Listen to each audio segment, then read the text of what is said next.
Price of freedom is death. We're coming to get our check.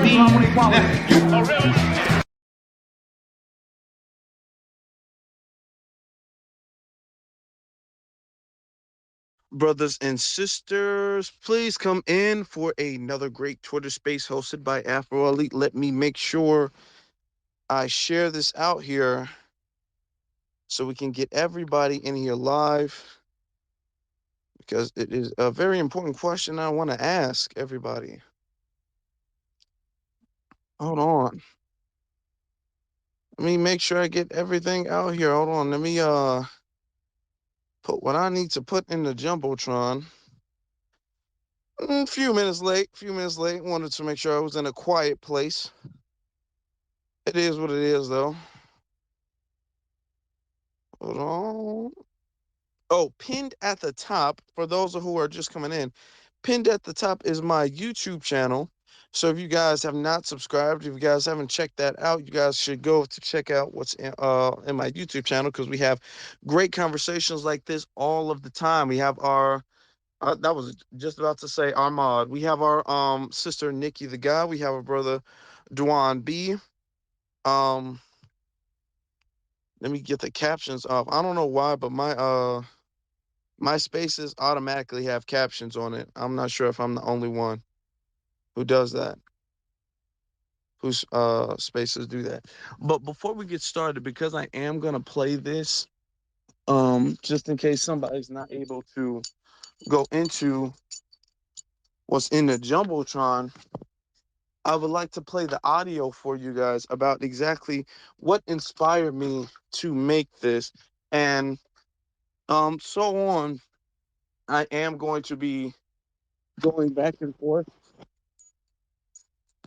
I told myself I was going to take like a small little break from hosting Twitter Spaces to work on other things, but this video really gave me the inspiration, and not in a good way, to make this. Not in a good way at all to make this video. Let me play it for you guys real quick. Hold on. It's up in the Jumbotron if you guys haven't seen it, but as you guys are coming in, if you guys can please share this, because I would love to know everybody's opinion on this. But this young sister, and this isn't a diss to this young sister. This young sister is going through some type of issue with I guess a modeling agency, I believe, that hired her based off of her modeling on social media, and then they pulled back after they seen a specific post. Now I'm going to play for you the video, and you're just going to hear the audio of what she had to say. And then I'm going to pinpoint what I have issue with, because I don't want anybody saying I'm picking on her. I don't want anybody saying I'm taking what she has to say out of context. I don't want anybody saying that. So let's continue. Posting that caption, I'd like to take a minute to discuss the harsh reality that Black content creators face. I recently lost out on a 5-figure brand deal for posting this picture with this caption. Nowhere in the contract were there any stipulations given around what kind of content I could post, except for the branded content, which would be approved by the company. As for my personal content, nothing was said. After posting that picture and posting that caption, I received a phone call from my agent saying that the company thought it was inappropriate. And I just want to take a second to unpack that. When I read that caption, I read a playful articulation of the love I have for my man. It's been generally agreed upon by the Black community for decades that the N-word isn't derogatory, it's a term of endearment. And that brings us to the photo. Yet again, when I look at this picture, I see playfulness. I see a Black girl living her best life, having fun. There's nothing inappropriate about it to me, especially not in the world we live in today. For centuries, Black women's bodies have been scrutinized, they've been picked apart, they've been deemed unworthy, they've been deemed inappropriate, and this is yet again an extension of that rhetoric. It's the hypersexualization of the Black female body which has led to this very conversation. The only way someone else could deem this as inappropriate is if they projected their sexual desires onto me, or if they projected their underlying judgments onto me, which is what we call prejudice. Now, typically I would brush that off and say that's a you problem, but it becomes a me problem because it threatens my livelihood. Just the same way these systems of oppression have threatened the livelihood of Black women for centuries. Furthermore, you want access to my audience, which is mostly Black women, without actually having a full appreciation for Black culture. Why is it that what's considered appropriate or professional is always adjacent to whiteness? You want the activist part of me that's articulate and intelligent, but that's just one side of my Black girl magic. Because the other side of me knows how to turn up and throw this ass. And that's what I'm going to do. We don't have to separate who we are in order to please these companies. We don't have to erase or hide any aspect of our personality in order to get these bags. If you can't handle me at my back that ass up, you don't deserve me at my I have a dream.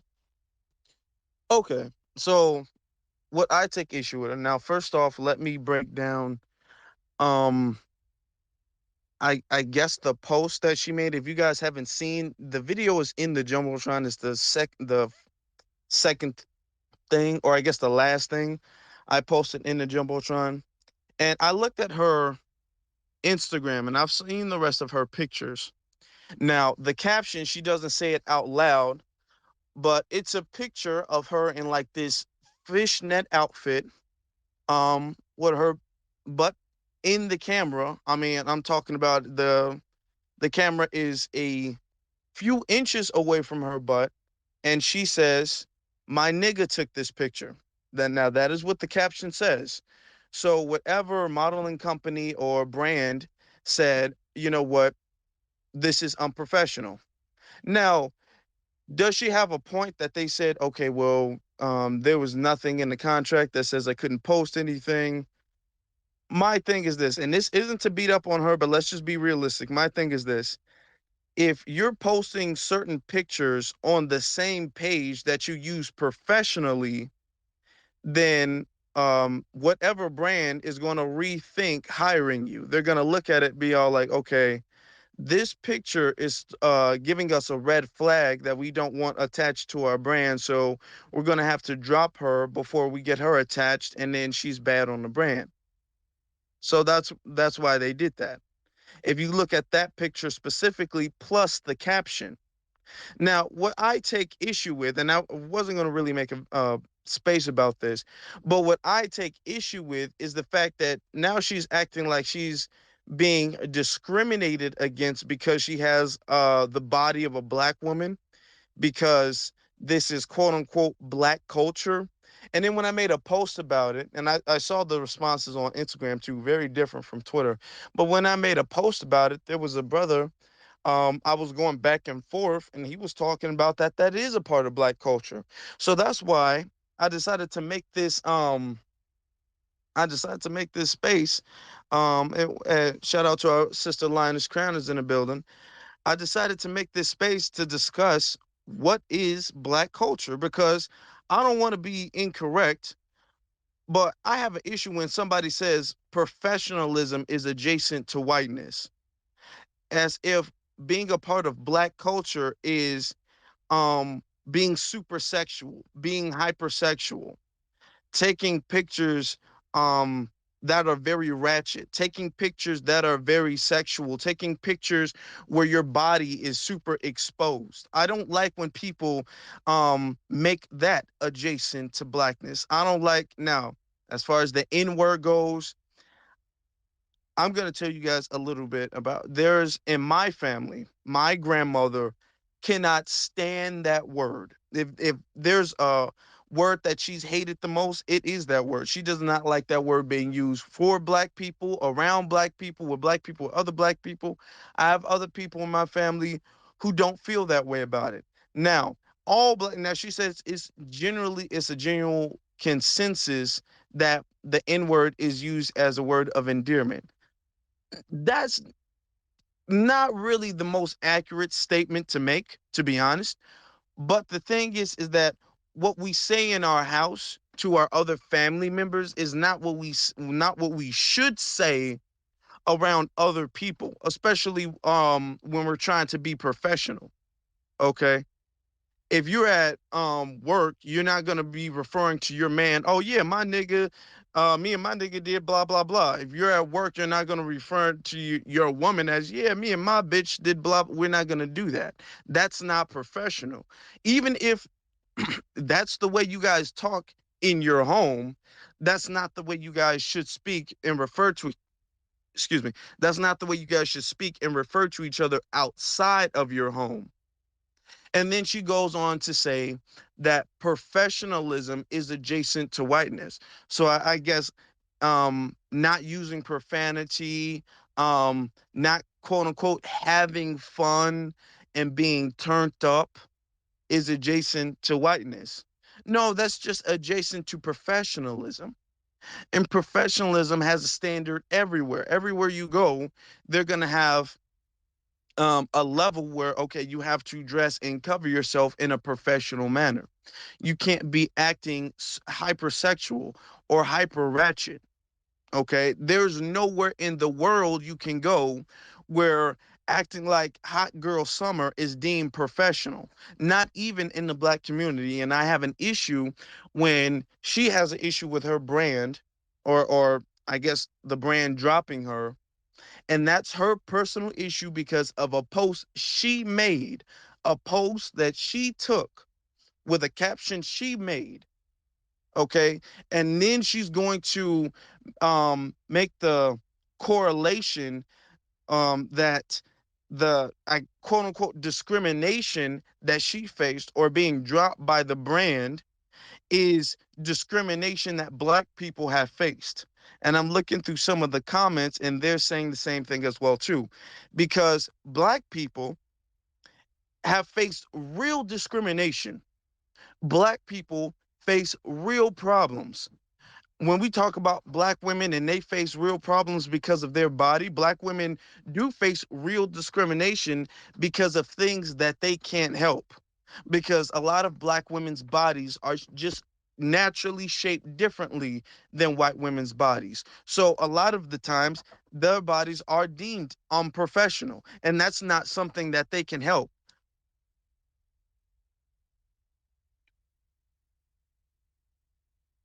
Okay, the hair that black women have, wearing an afro, wearing locks, wearing braids, cornrows, whatever, that's their natural hair, their natural texture of hair, and that is deemed unprofessional. And that's not because of something that they can help. You deciding to take a picture with your butt cheeks turned to the camera and you look like you're posing for some type of porno cover is not anything that has to do with your blackness. And it's disrespectful, to be honest, for you to make the correlation that you being dropped from whatever brand that was hiring you to the actual real discrimination that black people face. I have that issue. Okay. Now I want to move on, and if anybody would like to come up and speak, we you can do so soon because I might not be looking at it correctly. This is my opinion. I strongly stand on it. But if anybody would like to come up and share their thoughts and opinions, you guys can feel free to do so. But the guy who made a comment, he made a comment. He was like, well, just because I don't deem it appropriate doesn't mean it's not an aspect of black culture. City Girls, Megan Thee Stallion, and I guess people of their ilk, they represent an aspect of black culture. And me and him were going back and forth. I'm not sure if you guys have seen it. And I'm saying no, not only because the degeneracy in any culture does not represent the culture. Okay. And it's about time that we stop acting as if the degeneracy is a part of the culture that we have to recognize and we have to own up for. We're going to have to stop doing that because you never see the Hispanics say the cartel represents a part of Mexican culture. You don't see Asians saying the prostitute massage parlors represent a part of Asian culture. You don't see people talk about like the degenerate aspect and say, well, we can't ignore the fact that that's an aspect of our culture. They would never do that. They don't ever do that. You don't see white people talking about how serial killers and serial rapists, mass shooters, you don't see them say, well, we have to confess that is a part of white culture. You don't see any other ethnic group say that they have to be responsible of the ills and the degeneracy of the culture. So I find it very disrespectful when it comes to black people, why black people have to be responsible for the city girls and the Megan Thee Stallions as if they represent an aspect of our culture. I reject that. I feel like right now we're at the age where we're actually cleaning up the culture's image. So there goes my little monologue real quick. So if anybody would like to come up and say anything briefly, you guys can feel free to do so. But I was looking because some people have asked if this person is a Black American, is a foundation Black American. I haven't seen anything about where she's from, so I don't want to give a statement on that. And to be honest, I don't want anybody to feel as if I'm like throwing shots at her, but I do feel that her statement was disrespectful. Whether it was intentional or unintentional, that was a disrespectful thing to make the comparison that your discrimination is anywhere on par of the legitimate discrimination that our people have faced for centuries and even today. So with that being said, we'll go with 50-50 and then Jennifer and then Few. So 50-50, you can unmute your mic. Yeah, I saw the video like last night. Someone sent it to me, and I watched it. I didn't put an opinion on it because it was kind of late. But needless to say, I'm glad you're having this space. Appreciate that. Um, but I wanted to say this. Is everyone cutting out, or is that just me? I can hear him. I'm not sure. I can hear him. All right. Viacom bought BET and bought MTV. And that Jewish man, that white Jewish man, when they asked him, why would you do that? It's losing money. Why would you pay $4 billion for this? His exact words were, he's not buying uh, a network. He's buying culture. He's buying black culture. That's what he was interested in. And from that time, and even before that, it's gone. It's the images that are being projected. It has been ratchet as fuck and has been destroying. I mean, BT used to have news, used to have it was an intellectual entertainment space. It's just gone downhill. Those major magazines, was it? I forget the name, some of them. But anyways, they used to be like Ebony and all that. Right, all of them bought out. They were buying culture, and they were redirecting culture. I'll just leave it at that.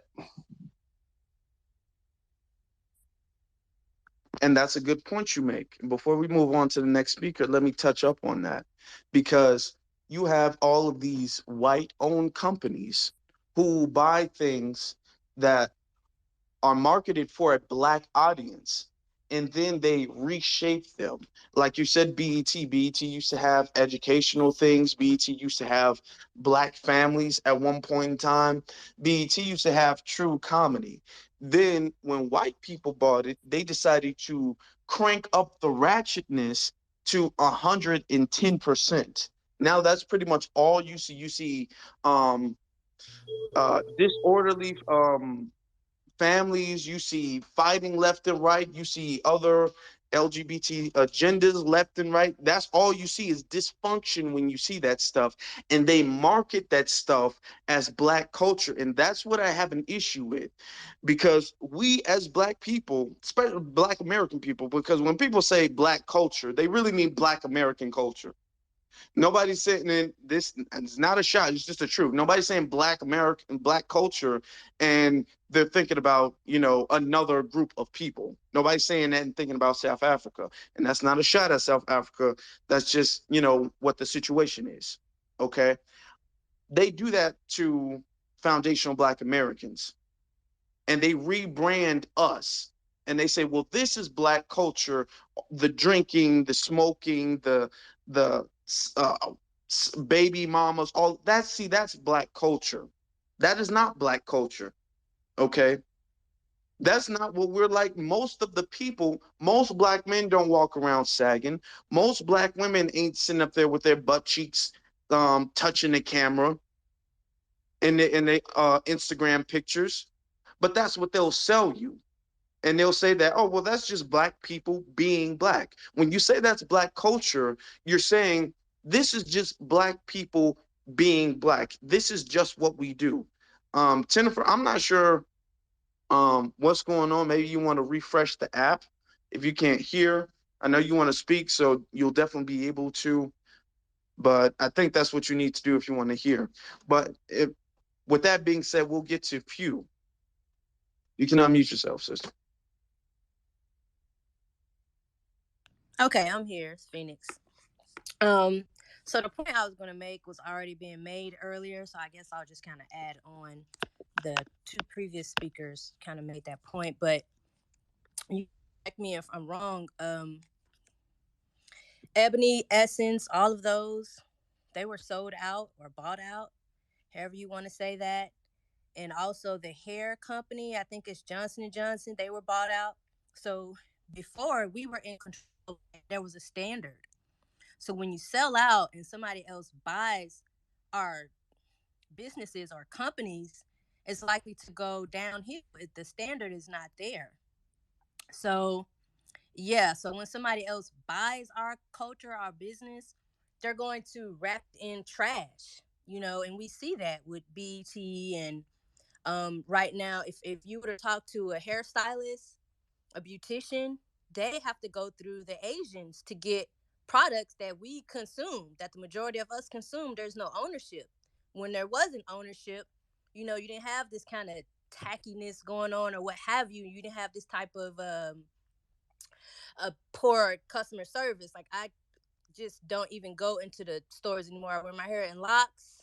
And then what's disappointing now is that the girl who locks my hair or retwist it, she, bless her heart, I'm saying this out of respect,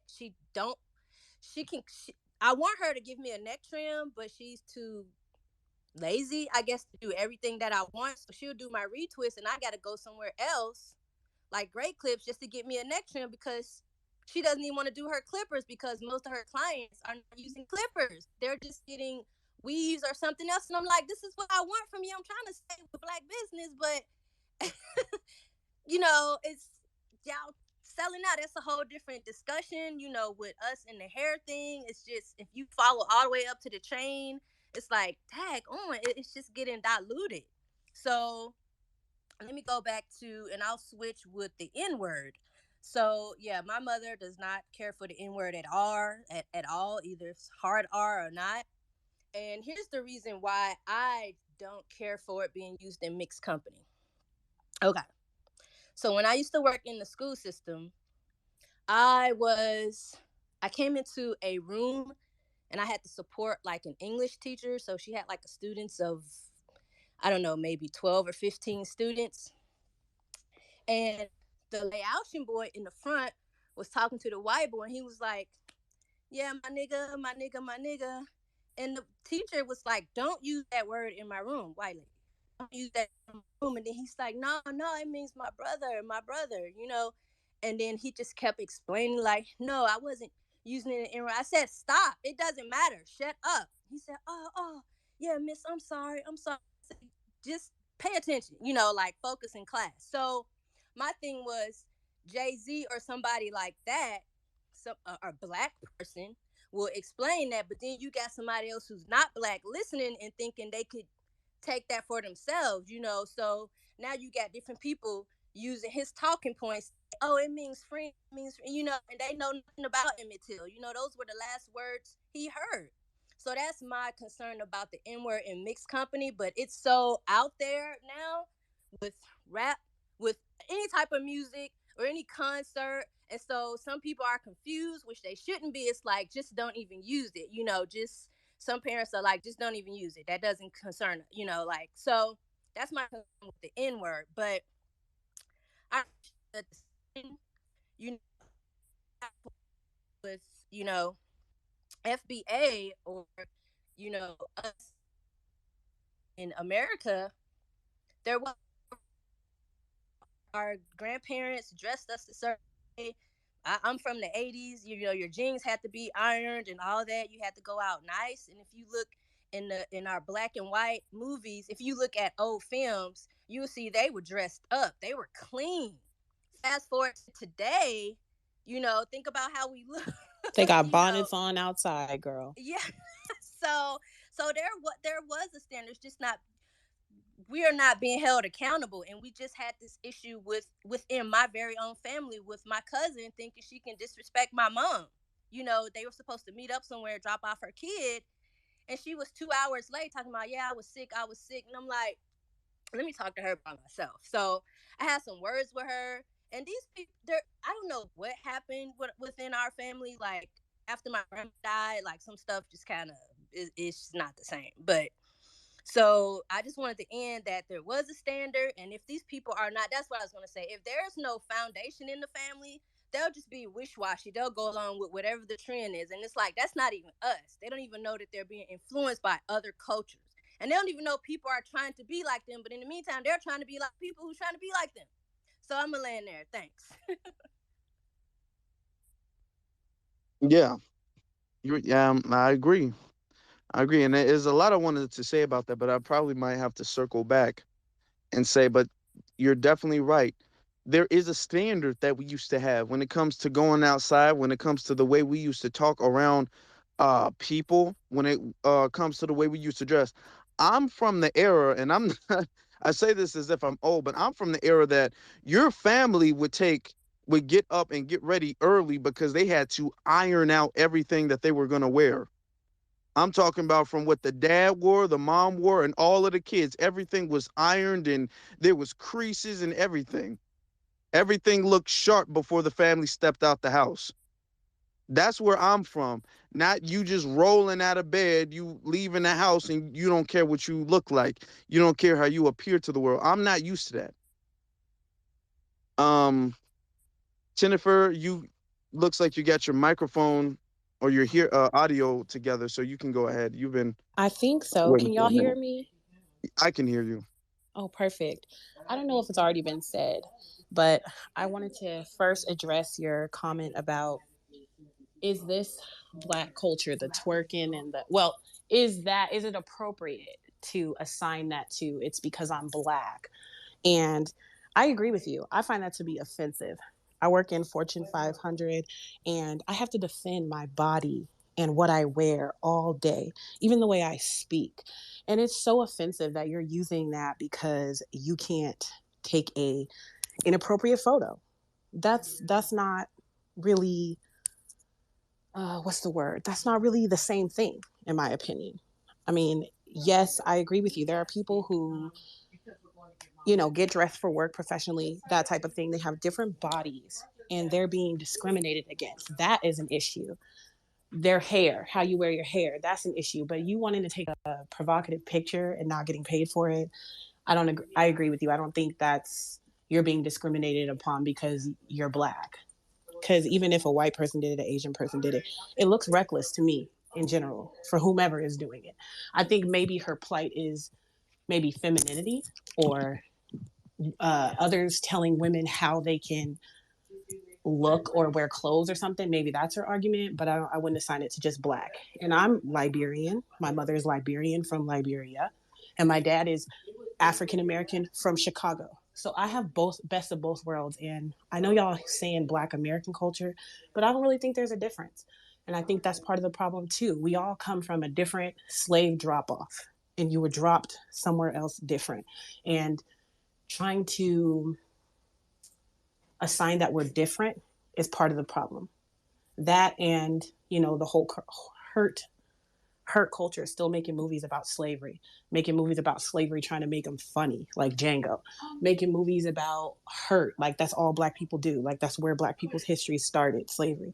All that stuff, I feel like, spills into this. Black Americans don't know what their culture is, and we don't have, like y'all are all saying, the Black owned programs anymore, or the pushing Black narrative, pushing Black professionalism. I remember looking at 106 in Park and watching the Black college tour. They don't have nothing like that on BET no more because it's not owned by us. So that's all I wanted to say. Okay, and I agreed with a lot that you had to say. I would have a lot of pushback on the fact that you said Black Americans don't know what their culture is, but I don't want to be too long-winded. I want to get to our sister Linus Crown. You can go ahead. Thank you, Brother Afro. Yeah, I was just going to just identify and just expressly and frankly name the anti-Black American sentiment that just came up in the last sister's statements. And I don't believe that sis was being intentionally disrespectful or anything, but these are a lot of the common tropes that we do hear about our culture that are actually incorrect. Black Americans, we do have a culture. We do have a culture and a lineage that's distinct from any other people on the planet, just as other folks on the planet have their own distinct cultures, right? Geopolitical factors play into that. So I don't want to belabor that point, but this idea that we're all the same is incorrect. And this idea that Black Americans, we don't know who we are, is by far incorrect. To speak on the topic, I am of the mind that there is such thing as niggas and bitches. I mean, clearly these are social constructs, but there are also behaviors associated with that. There's a book by a brother named Khalil called From Niggas to Gods. I highly recommend that we read that. I bring up this point because these are really gutter, bottom feeder, learned behaviors that were taught to us and that were indoctrinated into many of us through our open enemies in white society, that Black people are supposed to think, speak, and behave in a particular manner, which is completely false and incorrect. And so this idea, this caricature of a nigga is something that's actually real that also needs to be deconstructed mentally and psychologically and purged from Black society. Now, in terms of the topic and what the sister in the video that this space is about, she is an example of many Black women fighting for the right to be ratchet and turning their ratchetness into some sort of pseudo neo civil rights movement. It's completely false, and it really goes back into like this idea of these learned behaviors and caricatures of niggas and bitches within Black society. So I wanted to name that. And the final thing I'll land on is I want to thank you, Brother Afro, for holding this space, and for the other brothers who hold a really strong line in terms of, what is acceptable and prudent in Black society and Black culture and what isn't. And shout out to the sisters who do the same thing. I land on this point. The majority of Black men that I see co-signing this ratchet, debaucherous behavior with Black women twerking, showing their breasts and buttocks and all of this other stuff, the majority of the Black men that I see co-signing that stuff is Black men within the LGBTQIA plus community, and or Black trans people, and or Black same gender loving people, or men or women, or they them, or however they identify. Those that were born with prostates, 9 times out of 10 that condone and endorse and celebrate and really push this behavior, they identify as being non-binary or same-sex or whatever. And I do believe that this ratchetness that we're seeing, and this also pseudo women's liberation movement, came out of the 1960s or 1970s sex freedom movement, or whatever they called it, the freedom to love and all of this other stuff. None of this has anything to do with being Black. If for folks who don't understand what it means to be Black, or they don't understand their Black culture, there's a lot of books that can be read. There's a huge learning deficit as it pertains to knowledge of self, history, being connected with our ancestors and the work that they did and they put out there, and really putting some respect on their name. I'll land there. Thank you for allowing me to speak. If anyone wants to rebut any of that, I don't have time today. I said what I said, and I meant what I said. Thank you. I love the way you landed, sister. Okay, shout out to our sister Linus Crown. Um, Can hold I on. ask again what the name of the book is? Don't There's a book called From Niggas to Gods. You can find it on Amazon, and it's by a brother named Akil. yeah, I just put it Akil. in Jumbotron in case anybody's interested. Okay, thank you. You're welcome. But that is a good read. I feel like that's very educational. Before we get on to our next speaker, let me just touch on what our sister Linus said. These are characters. These the niggas and bitches, and these are characters, and we have to understand, because if you understand Black American culture from a historical point of view, you would understand that, like, characters were made of us during the Jim Crow era, during the Jim Crow time.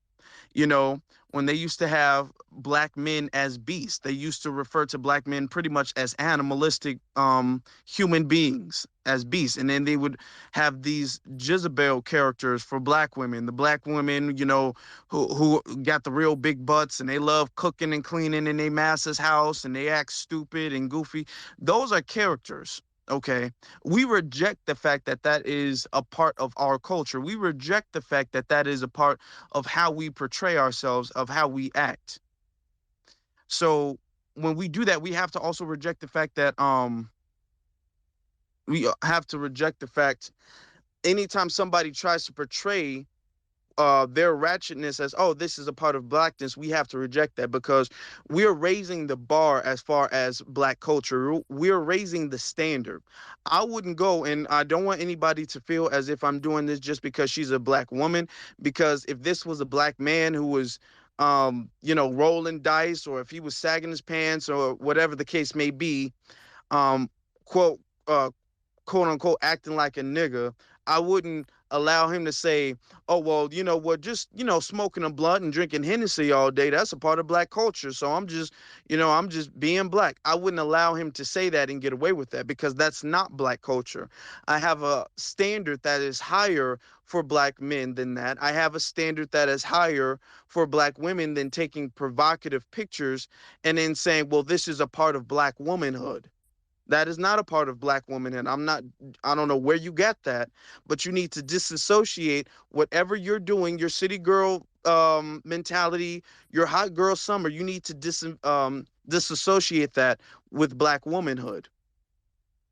Now, as we continue, let's get to La Negres. That's interesting name. Hi, thank you for letting me on the stage. I wholeheartedly concur and agree with Lioness. She broke it down about the LGBTQ agenda that they pushed off on what they call as Black American culture. Thank you, Lioness, for breaking it all the way down and then providing a reference, because that's how we educate ourselves and each other. That's how we elevate the discussion. And that has always been part of Black American culture, coming together and sharing information and knowledge, and hopefully something by which we can enlighten ourselves, or even learn a better or even a new perspective that we may not have known even existed. Okay? Afro Elite, you talked about respectability, and everybody else, a couple other speakers talked about respectability in Black American culture as the cultural standard. Okay? I grew up in the 80s as well. My parents didn't allow us to go out in a disrespectful state, period, in a discussion. When you talk about ironing your clothes and making sure there were knife edge creases, I was a part of that. I learned how to iron and do knife edge creases before I was even in sixth grade. So that part of respectability politics and just having self pride and who we are and where we came from, that's why we didn't have this ratchetness. And trying to say, well, that's part of the new philosophy of Black culture. No, that was never a part of Black culture. See, what you touched upon, the historical legacy of the minstrel shows from the mid-19th century that whites had done to caricature black slaves and later on black culture. That minstrel show of the Mammy, the Jezebel, the Coon, the Dandy, all of that became an integral part of even contemporary black culture. That was the minstrel show that became vaudeville, which became the sitcoms, which became the mess. This is the stuff people don't want to talk about. When you press the LGBTQ or alphabet soup groups out there pushing their agenda, they don't want to talk about this because it is aspect of white supremacy that they don't want to admit that they're ushering in. Okay? And sadly, we've had subsequent groups of immigrants since the 1960s, a lot of whom are from the Caribbean, who are from different parts of Africa and the diaspora, who don't understand and practically don't know about what led up to this ratchetness. Okay? They don't study Reconstruction. They don't study the 20s and 30s before the 1960s era civil rights movement. So they don't understand that part of American culture where Black Americans have had respectability, okay? And we've actively fought against that ratchet type of behavior and thinking and those images for more than 150 years. And so it's up to us to be those standard bearers, Afro Elite. And I chose the new handle, La Negresse. Okay, Negresse is an old term for Negro woman. I am proud of being a Negro woman, but also in French, La Negresse means that black nigger bitch. Okay, that's what it means. And sometimes I have to go there, but I embrace my womanhood in a positive sense. I'm not out here showing my body off for trinkets or to prove my black womanhood. That's not black womanhood. That's cultural and moral depravity. So that sister who got it twisted, thinking she can show off her body, that's exploitation. That's an historical truth where we've had white people during slavery and to this very day exploit black women's bodies for profit, for personal gain. That's another part of black American culture that is bereft and that we need to go back and teach these people, these brothers and sisters. Yeah, you have free will to do what you will. Nobody's chomping on your bit about that. And I'll land with this. With free will comes responsibility. You owe it to yourself and your culture to take the responsibility to understand what you're putting out there not only affects you as a person, but also the culture that you represent or misrepresent. Carter G. Woodson wrote a book called The Miseducation of the Negro in 1935. Nearly 100 years later, that book reads true. Thank you for letting me speak. Okay, okay. First off, thank you for that. Thank you for that. Okay, I greatly appreciate that. And I want to talk about when it comes to rejecting the character aspect of our culture, we have to do that. If you guys don't know who, I forgot her, I think her name Aquafina. Aquafina is the Asian actress. She was in a couple of movies. Recently, she was in a Marvel movie, Shang-Chi, something like that, Shang-Chi or something. I believe that's how it's pronounced. But she was in this other movie or other TV show, and she was doing like a black scent where she was kind of imitating like the ghetto black behavior, like, oh yeah, look at that bitch over there, and doing all that ghetto stuff, right? And that's not her first time doing that. She's said the N word before. She's built her brand off of imitating what a ghetto black person would be like. And she really didn't get pushback up until she was like making it in her career, and she made the statement that she is not going to play any Asian role or accept any Asian role where she has to put on an Asian stereotype. You know how the Asian stereotypes, I mean, and they're like, oh, thank you, come again. Like those stereotypes that the Asians have. She said she's not going to do that because that's disrespecting her culture. Now, these people don't have a problem disrespecting our culture. They can mock our culture all the time. That's a joke to them, but they won't do that to their culture. And I found that very important because you don't see Asians, you know, out the stereotypes like that when especially on in the mainstream and acting as if that's a part of the culture. You don't see them accepting that as a part of the culture. You see them anytime they see a stereotype, they're the first ones to be like, see, this is Asian hate. Anytime you talk about their eyes, their what they eat, that's Asian hate. They reject anything negative that is a part of their culture, as true as it might be. um the same with the Hispanics. We just recently had an incident with what's his name, Tigger, and he made a music video where he was imitating some Hispanics, and you had American Cholo, who was like, "Oh, this is a mockery of Hispanic culture." Now, despite the racism from American Cholo, despite the fact that these people never have a problem mocking our culture or imitating our culture and being racist towards us, they say all of the sombreros and the long mustaches and eating burritos and tacos, we reject that stereotype as a part of our culture, despite the fact that that's true. See, other ethnic groups of people, they make sure they're very hypersensitive when it comes to their culture, when it comes to making sure that their culture is presented well. And Black people, foundational Black Americans, we were like that even during the days of slavery. Like a generation after slavery, you didn't see Black people dressing any old type of way. You didn't see Black people acting any old type of way. You saw Black people, like I was given the example with the creases, not just the creases, making sure the hair was brushed and the hair was combed out. Everybody was looking sharp. There wasn't any stains on the clothes or holes in the clothes. Everybody was not only looking sharp, but they were acting the part too.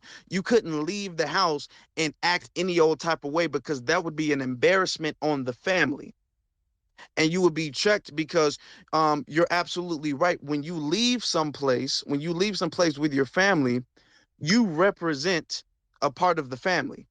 So that's why if you're acting a certain way, your mother, your dad, your older siblings will pull you to the side and say, "Hey, that's not the way you're supposed to be acting. When you behave like that, that makes the family look bad. You need to stop doing that." And I submit to you that we actually need to get back to doing that. We need to get back to pulling people to the side and say, "Hey, that's a bad look on the culture. You need to stop doing that. That needs to stop happening." Because what we have nowadays is we have people, and our sister Linus Crown broke it down. We have people from the LGBTQ plus community, the Black men from that community, who and I'm not saying all of them, don't get me wrong, I'm not saying all of them, but I'm saying we have a large portion, and then we have the portion, not all, but we have the portion of Black women who behave in a ghetto fashion, and they act as if they can do anything and everything, and nobody can correct them. Nobody can tell them what to do. And that needs to stop. That really does need to stop because, as she pointed out, most of the people who are most of the males, I should say, who are defending her are a part of that community, do have the alternative lifestyles. And this isn't to say all, but this is to say, okay, as far as the ratchetness that you guys are trying to embed in our community, as far as the ratchetness that you guys are trying to make it seem as if this is a reflection of our community, you guys go above and beyond to defend. So when we say that that is not a part of our community, when we say that is not a part of the way we act and the way we can struct ourselves, then we get the pushback from them saying, "Oh, just leave her alone. Oh, that is a part of our community. Oh, What about Megan the Stallion? What about City Girls? And why can't she just do her? Why can't she just live her best life? That's the pushback that we have from them. So we're going to have to really change the environment, and we're really going to have to change the standard. And so you guys know, this is not me taking shots at them because of their sexuality. This is me correcting a behavior that comes from them often. Not all of them, but a decent enough proportion of them for it to be acknowledged and corrected, if you guys know what I'm saying. So for the ones who are just coming up, I would like you guys to look in the Jumbotron. The video of the subject we're making today is actually in the Jumbotron. It's the second thing in the Jumbotron, and then we have book references that I feel like everybody needs to like bookmark, retweet on your page, and that way you can, look those books up later. But we're talking about what is Black culture. And I submit to you now, when we talk about what isn't Black culture, which is what we've been talking about for the last hour or so, but I want to talk about what I feel personally is Black American culture. Okay. I feel like Black American culture is tidiness. I feel like Black American culture is someone who can articulate themselves, articulation. I feel like Black American culture is cleanliness. I feel like it's fairness. I feel like it's righteousness. I feel like it's ingenuity. I feel like it's a great, if I damn say, the best work ethic. I feel like it's being able to make lemons into lemonade. These are things that I would submit are Black culture, Black American culture. Okay. I reject 110% the fact that twerking, wearing a bonnet outside, and, drinking a bottle of Hennessy on this corner. I reject that that is Black culture. I reject that full-heartedly. Okay. I believe Black culture is a full of richness. I believe Black people, Black Americans do, not only do we have a culture, we know our culture. For the longest time that we've been told that we don't know our culture because of what happened to us in slavery, and we've been disconnected with Africa. I want to say something to the people who might be new. There are a percentage of Black people who did come from Africa. I do believe that during the Middle Passage. And then there's a larger percentage of Black people who were here on this land prior to the slave trade. Those Black people get, mixed together. Now, when it comes to those Black people, all of their identities got stripped away from them. And then they had to create a brand new culture from scratch. And this is what makes our culture so righteous. This is what makes the foundation of Black American culture so righteous, is because that culture had to be bred out of struggle. That culture had to be bred out of being oppressed, which gave us the point of view of what justice is supposed to be. Okay. And speaking of justice, I definitely have to give a shout out to our brother Neely Fuller Jr., who made the counter racism code book that I feel like we should all read, and we should all listen to his speeches as well. If actually, if Nikki, if you can put that in the Jumbotron too, it's somewhere on my page if you want to find it, because it's difficult for me to kind of look at it and go on. But I believe our culture is a culture of justice. Our culture is a culture of fighting for what's right, despite the odds being stacked up against you. Our culture is the one for standing up for the ones who are oppressed, despite the odds being against you. Our culture is the one for escaping slavery, like our sister Harriet Tubman, escaping slavery, then going back to free other people. Our culture is the one of fighting back, like the Maroons have done, like Nat Turner did. Our culture is the one of learning and being articulate, like our brother Frederick Douglass. We have like Dr. Claude Anderson talks about this very frequently, how back during the times of slavery, like right after slavery, the world's illiteracy rate was incredibly low, and Black people's especially, because we were killed for actually knowing how to read. many black people were killed for knowing how to read. And when we got the ability to learn and teach other black people how to read, we shot our literacy rate up faster than every other ethnic group in the world, despite the fact that we were set back centuries for being um for being killed to know how to read. That's what I believe black culture is when it comes to um overcoming the obstacles. Okay, that's what I believe black culture is when it comes to in this the system of white supremacy building multiple black Wall Streets. Now, we know that a lot of the black Wall Streets were either taken over or destroyed. They were run down by the Highway Act and eminent domain. We understand that. Okay. But that still hasn't stopped black people, black Americans, foundationals from working hard and trying. Because this is the culture. When I talk about the culture, okay. Now I understand there are black people around the world, but we have to understand that foundational black Americans, we have a very specific culture, a very unique culture. Okay. And this isn't a diss to anybody else, but this is to say that our condition in this world has been different. So our culture in this world is going to be different. This is what I believe black culture is.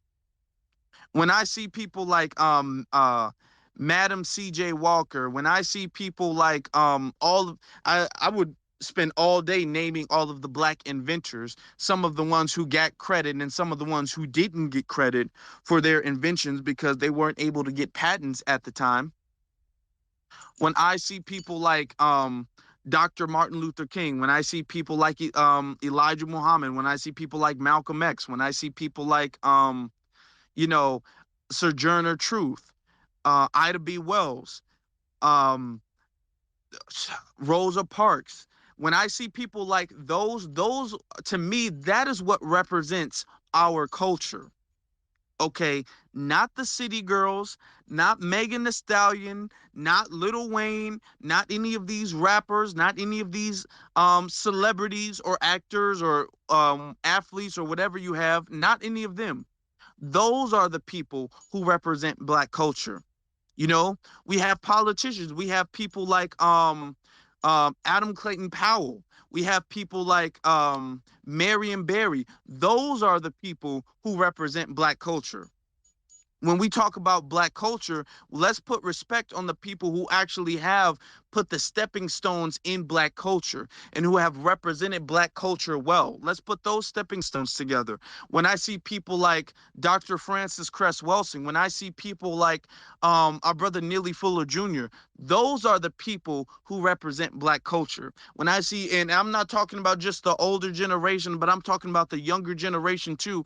When I think of our brother Fred Hampton Jr., who died at 21 years old, those are the people who represent black culture. The Black Panthers are the people who represent black culture. Okay. So I personally find it very offensive, and maybe she didn't mean to do it. Okay. I'm not gonna say, oh, look at her, go to her page and say negative things about her or her situation. I'm not gonna say that. But wow, I didn't even see your request to speak. Wow, okay. So my thing must be tripping. I'm glad I got some co-hosts up in here. But those are the people that I say are black culture. So when I see people say things like the city girls are black culture, Megan Thee Stallion is an aspect of black culture. When I see stuff like that, I completely reject that. I completely and entirely reject that. That is not black culture whatsoever. Okay. If anything, that is white supremacy trying to make a caricature of black culture. That's them attempting to rebrand black culture. That's what that is. Now, um, like I said, I'm not trying to throw any shade at the sister for what her situation is. Um, honest to God, I hope her situation gets better for her. But I want to take this as a learning lesson because maybe what she did, she didn't mean to do, but it was very disrespectful. And she shouldn't have said that. And when disrespect like that, when that gets swept under the rug, when that slides, then it allows for a domino effect of other people to do ratchet things, and then they get to say, okay, well, that's black culture. So we are at a point in time when we're correcting our culture, when we're fixing things, and we're nipping things at the bud. So that's why when I see that, I'm like, okay, no, let me address this.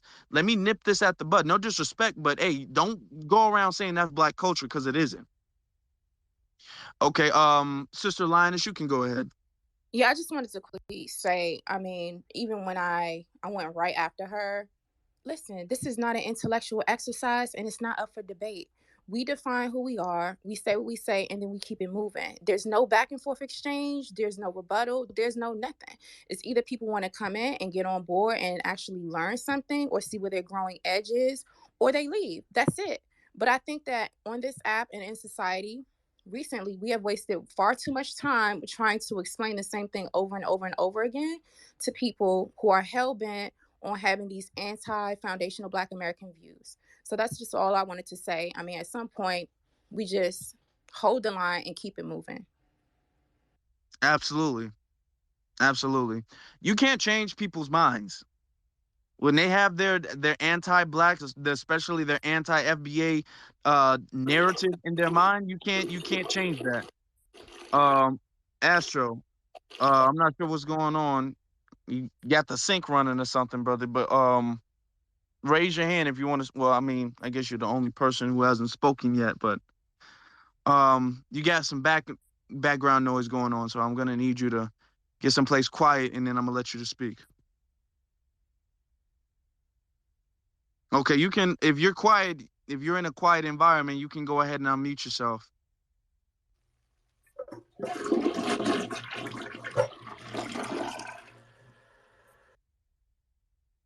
Okay. Now he's just been removed. Okay, because that's trolling. Okay, we do not. We see, and listen. Let me talk to the black men out here. This is not what we do. I don't know if this person is even a black person. I'm looking at his profile right now, and this looks like some type of troll account or whatnot. Hello. But all of this trolling, I just muted your mic, Mac. Just wait a minute. I'm muting you. Just wait a minute to speak. Thank you. okay, all of this trolling. That's not what we do as black culture. That's not black culture. That's not what we do as grown black men. And I'm not sure if he's black or not. But I do see it sometimes. All of this acting childish, all of this acting goofy in spaces. Let me address that real quick.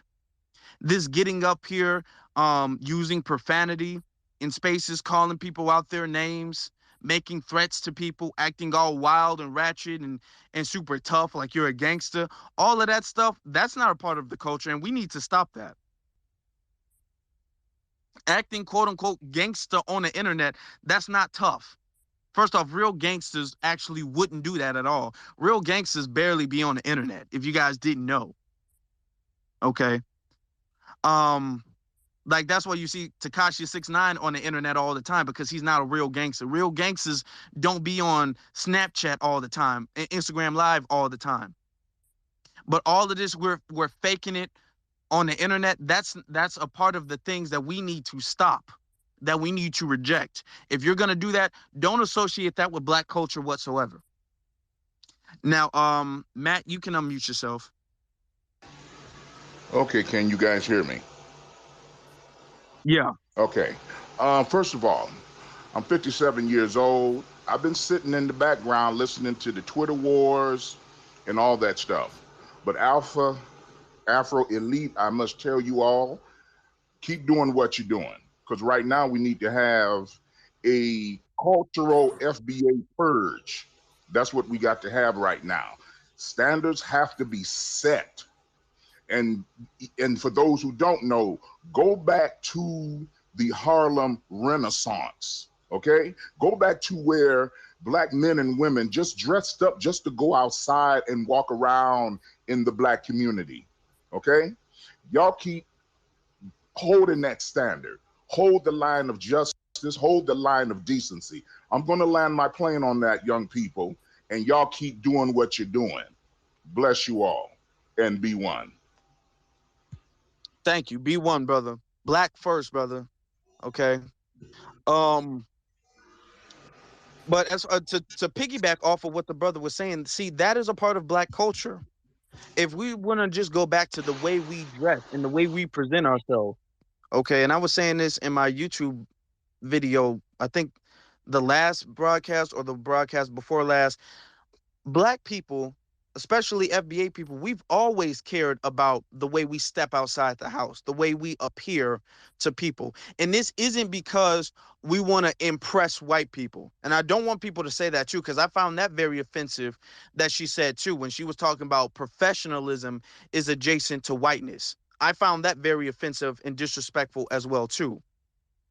Black people who are professional, black people who are dignified, black people who are classy, that is not adjacent to whiteness. Is in fact, okay. I would say that maybe subconsciously she doesn't know that, but I would say that's actually anti-black rhetoric that she's spewing when she says that professionalism is adjacent to whiteness. So, in turn, what that means is that ratchetness is blackness. That's what that means. Because professionalism, how can professionalism be adjacent to white culture when it was black people who taught them how to bathe and how to dress? Do we understand? If we know history, and this is why it's very important for us to know history, if we know history, we have to understand these people were at one point in time eating other people.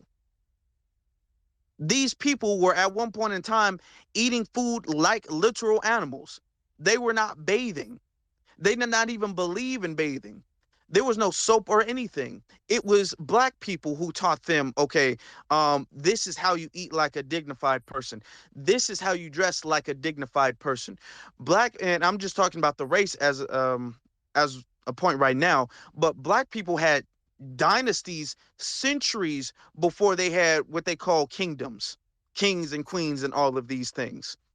Black people's sophistication have always been far more advanced than theirs. Okay. When we want to talk about our dress, we had the thing where black people's dress, the white society, the dominant society, they used to dress the way we used to dress. They used to try to look the way we try to look, and they still do today. They still do now. When I forget what type of dress it is. I keep forgetting the name, where you would have like the dress that would have the white women used to wear back in the days, that would have like the artificial butt attached to it, because they kind of wanted to look like they had the body of black women. I forget the name. It's a thing. I'm sure you guys have seen it. It's like in those old Disney cartoons. But they would try to dress and look like how we used to look. Okay? They would try to act the way we used to act.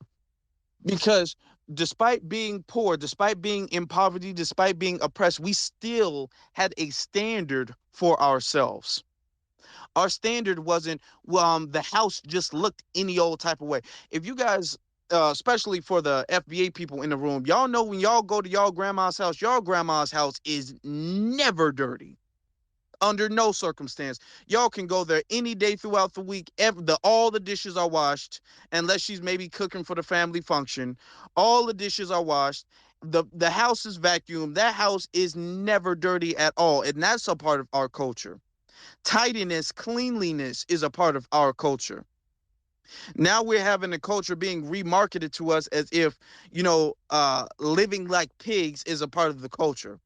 Having trash all around the neighborhood, having the grass uncut, having the house look a mess, clothes and dishes and garbage all over the place. That's a part of like your house looks like a trap house. Every black person's house is like a ghetto trap house. That's not a part of the culture.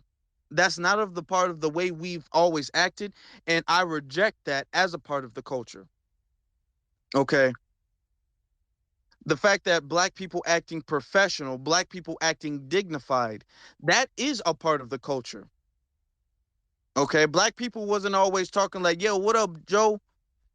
All this, and that is a part of the culture too. Ebonics and slang, that's a part of the culture too. But what else is a part of the culture is knowing, is having the discernment when to turn certain things on and when to turn certain things off. That's a part of the culture. Let's be honest, being able to code switch, that's a part of the culture. Okay, knowing when to do things. The saying goes, there's a time and a place for everything. Let's say she wanted to take that picture. There's a time and a place for that. Not on the same Instagram page that she uses for business. That's not the place for it. That wasn't the time for it. Okay, that's not a part of the culture. You can go ahead, Sister Lioness. Yeah, I just posted in the Jumbotron a 3-minute clip from our esteemed ancestor, Dr. Francis Cress Welsing, and it's called Gaining Social Acceptance Via Self-Hate. And I wanted to know if I could play it at some point. Yeah, you can. Yeah, you can play it. All right, here we go. And then when you're done, we'll get to counter intel. Absolutely. See, again, it's like we're talking about reality. We're talking about what is happening. In other words, when the persons that you're thinking about, when they see young black men being killed by police officers, what position should they take about that? Then the question would come up, so what if something should happen in their personal life and they have to express themselves about what they feel about racism? If we're talking about a black person, what if their son was killed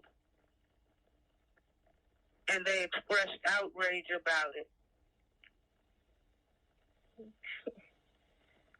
And they lost a business partner. One of the things that makes people who classify themselves as white, they kind of test the black people that they associate with. And if they find that the black person, wait a minute, is evidencing too much self-respect, then they don't have time to fool around with that person. So they go for people who seem to not respect themselves as black people because they're more comfortable. Mm-hmm. Black people who don't want to talk about racism are more comfortable for white people to be with. You see, sometimes if a white person can make jokes about niggers, sometimes they will test a black person by making a joke about niggers using the word nigger. If the black person is offended, they may not want to be around that person. If that black person goes along with the joke, or they're willing to talk, sometimes white people test black people. What do you think about Bill Cosby? What do you think about what he did? He's supposed to rape all of those women. What do you think about Tiger Woods? He was having sex with all those white women. What do you think about that? And if the black person stands up and takes a stand that indicates that, well, wait a minute now, let's talk about something else, or let's talk about how many black women white men have gone with, or something like that. That's not a person to be comfortable around. The white person has to be around black people who are not necessarily showing respect for themselves or respect for other black people. So it's a choice that black persons make, but they should be aware that when the deal goes down, should it go down, mm-hmm. Doesn't matter whether you're Republican or Democrat. Thank you. Tonight, breaking news. A judge. Okay. First off, thank you for that, actually. Thank you for that. And shout out to our queen mother, okay, Dr. Francis Cress Welsing. If you guys haven't read the ISIS papers, you guys should definitely go look that up. I believe it's on Amazon. It's only like maybe $20 or something like that. So you guys, it's very inexpensive book, but it's a very good read. It's a very great read. Okay, I would say it's a damn near necessity. It's a necessity. I would say. Um, but there's a couple of points that she made that I definitely want to touch up on, and then I want to get to the hands counter intel. I got you, brother. I'm not going to be long winded, but that is something that white society does quite often. They love the black people who act the characters that they want them to act. As you can see, like they'll have a talk show and they'll have like four white girls, and then they'll have one fat black girl, and she's the loudest one, she's the most ghetto one, she's the one who's telling all the unfunny jokes, and they just love her. They love the black girl that makes them look more classy, that makes them look more in shape. That's why in the like in the sitcoms, they'll have the overweight black woman, and they'll have like the skinny white girl, and the overweight black women always acting ghetto and ratchet and masculine, and then the skinny white girls acting all dainty and fem. They love that to death. Now what they hate to death, they have um a deep rooted hatred for, is a sophisticated black woman who carries herself well. A black woman who's in shape, she's looking good, she's speaking sophisticated, she's educated. And when I say educated, I don't necessarily mean have a college degree necessarily, but I mean she knows what she's talking about when she's speaking. They don't like them. You see black women like that, they don't have a lot of white friends, or really non-black friends, because we can talk about this as far as the Hispanics go as well too, because they want to be around a black woman that makes them look better in comparison, in contrast. When they're around a black woman that looks better than them, they don't like it. That's why you see when black women, when they're in shape, when especially when they're not coons either, because you can be a black woman that looks really good, and you always talking about black on black crime, then yeah, you'll have some white people around you. It still won't be a lot of white women. It still won't be that. It'll be a lot of white men like, oh my God, I love you. You're a black woman and you speak the truth, like Candace Owens. Notice too, speaking of Candace Owens, notice how Candace Owens doesn't have a lot of white women friends, white female friends, despite all the anti-blackness that she spews. Because Candace Owens doesn't necessarily, and this isn't me propping up Candace Owens, but Candace Owens doesn't portray herself as a Jezebel. Now she's a mammy, but the way she speaks, she doesn't slur her words. She's a well-spoken coon. She's just a well-spoken coon. She's not a hideously overweight woman either. And white women don't like that. They don't like that because they know that they don't look that much better in comparison to her. So they don't want to be around her. Another thing that she said in the video that I feel is very important too is that white people, non-black people in general, but especially white people, they'll say little racial things, ask you little racial questions, or make little racial comments around you just to kind of test where your I guess woke level is, if I could use that term.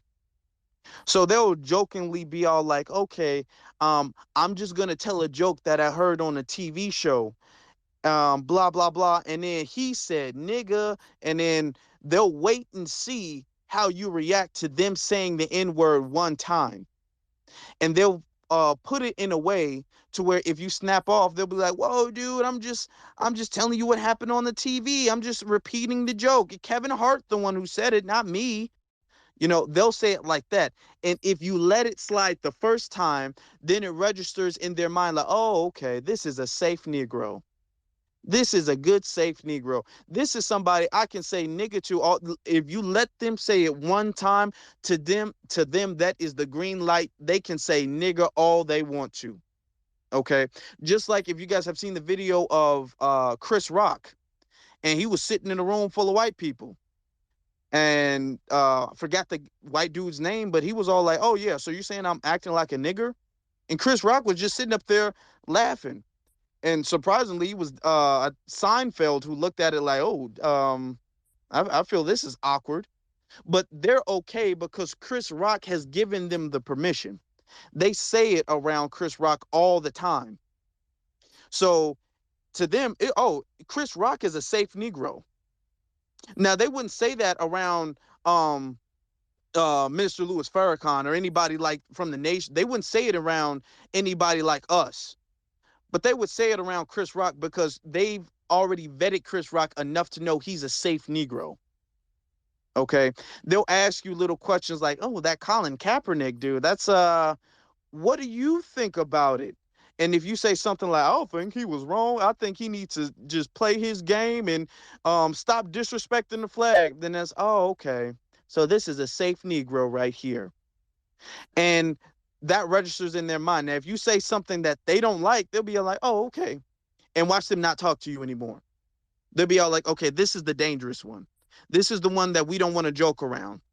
This is the one that you can't talk around comfortably because he'll go around exposing you. He'll go around recording you." They do that with black men and black women. So I want you guys to understand that these are all tactics of white supremacy. This is how white supremacy decides who's comfortable to be around and who isn't. Now, I know I wasn't going to be long. We have some new speakers up here. I would definitely want to hear what you brothers have to say in the conversation. So let's get to Counter Intel Man. Hey, thank you very much. Um, what you were saying was right on point. Um, I I'm up here in the Midwest, out of the Milwaukee, Wisconsin area, and I'll tell you right now, um, it's very true about the statements. People tell me that I don't look like the person that you want to attempt to joke with. I'm in the business world. 99.9% of the people I have to deal with are all Caucasians. Um, but the ideal of them pulling the stuff that they pull with Chris Rock and others, they take one look at me and know that's not going to go in their favor. And I think that's one of our problems. It's the way we portray ourselves too. You have a lot of brothers, sisters who they're so much of a coon that you can tell what they are a mile away. You don't have to assume that he's um, a safe Negro. You can look at him and tell he's a safe Negro. It's just that simple. It's like they've been broken and there's no way to fix them. And, then you talk about some of the sisters we have here, and I've noticed this where they believe it's in their interest to dress like Jezebels and every other title up under the sun. Somewhere down the line, we as African Americans have divided ourselves into so many forms of tribes that it's hard to keep track of. And what I mean by that is this, brother. I was at an event and the brother said, well, how many type of us are there? And we came up and we were thinking like, okay, what are you talking about? And he said, you look at it like this. You have the Negro, who is the warriors. Them brothers and sisters, they ain't necessarily the most intelligent. They're not dumb, but they walk around. They'll shoot somebody. They have to be taught what's right and what's wrong. You have the colored people. Them are the ones who you look at and they want to be considered white, that their best friend is the opposite, that they do everything in their power to be what they perceive to be as whiteness. Then you have the African American. The African American is those brothers and sisters who they support you in what you're doing, but they sure in the heck won't get on TV to speak up. But they support you. They believe what you're doing is right, but they're more impressed with their job and don't want to let it get out of hand. And then you have the black man or woman. That black man or woman stands for what they believe in. No ifs, no ands, no buts. There is no questioning their loyalty to their people. And and when you think about it, you really can break it down into that type of tribal mentality. It's no different if you go to Africa. There are actual tribes that require you, the female or the male, to sleep with the uncles and aunt in order to prove that their relationship is going to be solidly confined by sex. It's crazy. It exists, but the same type of things existed within the European communities, and I think that's the problem. We have gotten to a point where we've allowed the Europeans to dictate who and what we are. And instead of brothers and sisters speaking up and saying, no, that is not who you are, we've come to accept it. We still have, at some point, a slave mentality that just cannot be shaken. Um, I, in my particular business, I have people all the time tell me, well, go get the person in charge. And I sit up and laugh. I'm like, okay, I'll get up from the table and then sit back down and say, what can I help you with? And they're looking at me like, huh?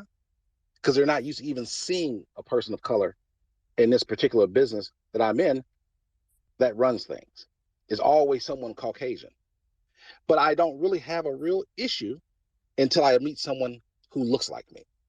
And that's where the issue becomes awkward and very difficult. And it's because of the mentality. So that's all I want to say, brother. Okay. Okay. And where do you work? If you don't mind, I don't want to like put your business out there. I work in the national security arena. You're not putting my business out there. The company is Vanguard Intelligence and Security Group. It's what we do. We're a nationwide company. I'm one of three of the founders, and we started this 30 years ago when I was in the service. And like I said, this is something that black people they're in, but they're usually in it and they're at the very low end. If you go into security, security guards, security officers, you always run into black people and they're at the bottom or they have to start their own little business, and it's usually very small. If you go into the national security arena, you'll run into blacks, and if they're not coons, they're at the low end of the ladder. Um, I've happened to be able to maintain who and what I am and the women I deal with. And my wife here, looks like me, acts like me. There is no ifs, ands, buts about it. What she is, Yeah. there's Okay. no question. Let's because we want to get to the hands and respect everybody's time. I just wanted to ask exactly what you did, but I want to ask you a question. You feel like you get discriminated more because you said I don't have an issue until I run into people who look like me. So first off, let me ask you because I think we've discussed talked before. I believe we have. I remember hearing you. I think you've been in my spaces before. So you are a foundational Black American, correct? Yes. Okay, and you're saying that or are you saying that you feel you experience more, I guess, prejudice or discrimination from other Black people? No, no, no, no, no. Okay. I get flack from blacks that don't understand that sometimes the people you have to deal with who act pardon one who but you think you need to kiss, they don't look like the opposite of you. They are you, and you don't need to kiss no butt. And they look Okay. at me. Okay. Okay. They look at me like, well, I I just want don't get it. to. Okay. Okay. I got you. I got you. Um, I want to move on to some of the other speakers real quick because they've been waiting for a little bit. But I just want to ask you that question real quick. Um, FBA Antonio, you can go ahead.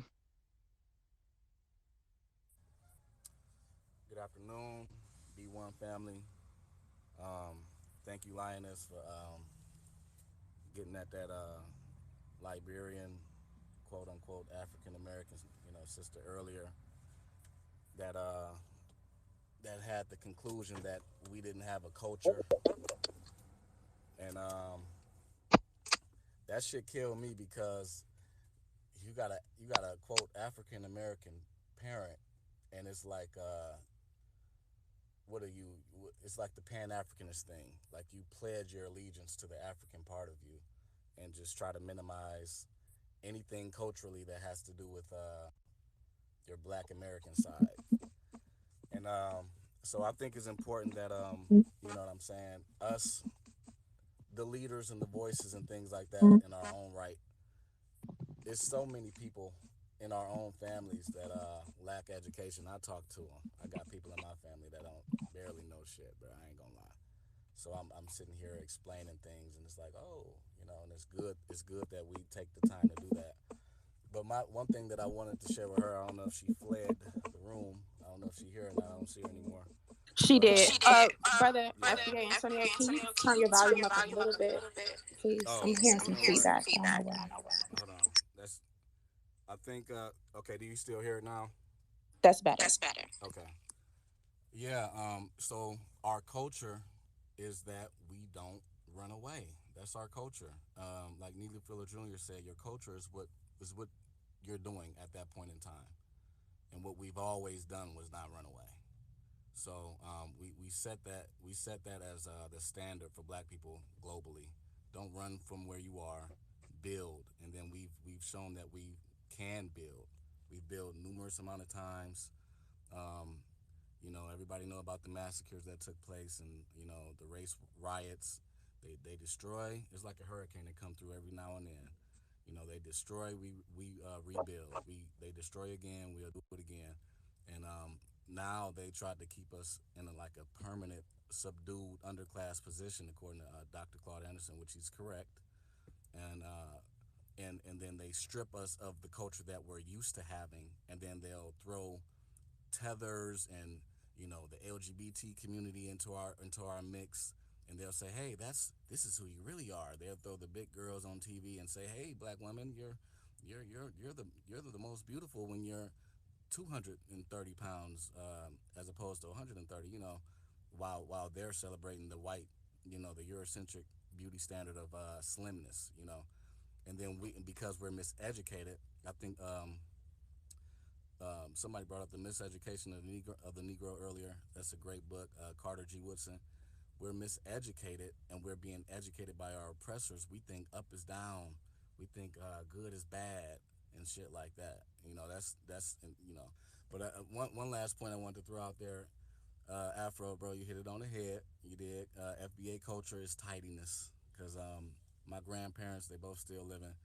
I ain't never, bro, if a napkin fall, it ain't no trash on the floor.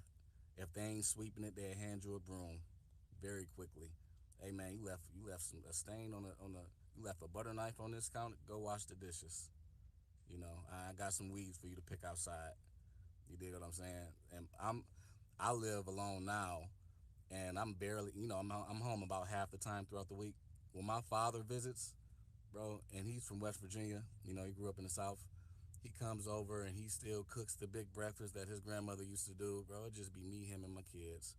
And man, when I tell you, he just get into a cleaning spell. He'll move refrigerators and move the stove around, and I clean like nothing compared to him. My mother is the same way, and my aunts are the same way since I was little. So that's another piece of our culture right there, because we are tidy, we are articulate, but when we're getting thrown into the mix, where it's like other people's culture has been tethered on to us, and because we lack, or some of us may lack that education needed to know who we really are, which we're having a cultural revolution now, then you'll start to regress into other people's culture and then identify that as your own, and it's not really it. You know what I'm saying? So I'll land my mic right there for now. Thank you for letting me talk. Well, thank you. And to piggyback off of what you said before we move on to the next speaker, um, it's very important not only for us to know what our culture is, but for us to acknowledge that and bring that into reality. Okay, we can't just know what it is and be like, okay, well, that's just Black culture. We have to say, okay, this is not just Black culture. This is the standard that we live in. This is the standard of Blackness, and we will uphold the standard of Blackness all the time. Okay, and we won't let anybody throw us off of the standard of Blackness. We won't let anybody. There was a point in time, which isn't that long ago, to be honest, where Black couples, our marriage rate was higher than white marriage rates. Okay, and our divorce rates were lower than white divorce rates. I'm going to be real brief. I know I can be a little bit long-winded when it comes to certain topics, but we had closer knit families. You know, the mothers and fathers were more connected with the children. You know, the not just the children's schoolwork, but what the children's friends, us as a neighborhood, we were more connected with each other's neighbors. The whole, it takes a village to raise the family. That is our culture. It was our culture where, okay, you can walk across the street and somebody from down the block, they knew you and they knew your family. So if the street lights come on, they be like, hey, you better get home before your daddy, you know, when your daddy coming home. They know that. Okay, we have a culture of unity. We have a culture of sticking together. And so not that's not just a culture. I mean, that's the standard. So when people come up and say, black people, you guys need to live by a different standard, it is our responsibility to reject that. Okay. Um, Now the dominant society, now they want to market black culture with this Real Housewives of, as Professor Black Truth would say, Real Housewives of who gives a damn. Now it's single mamas here, it's deadbeat dads here, it's kids who don't listen to their parents. They're always sneaking out and doing all bunch of degenerate stuff. That's what they market as black families nowadays.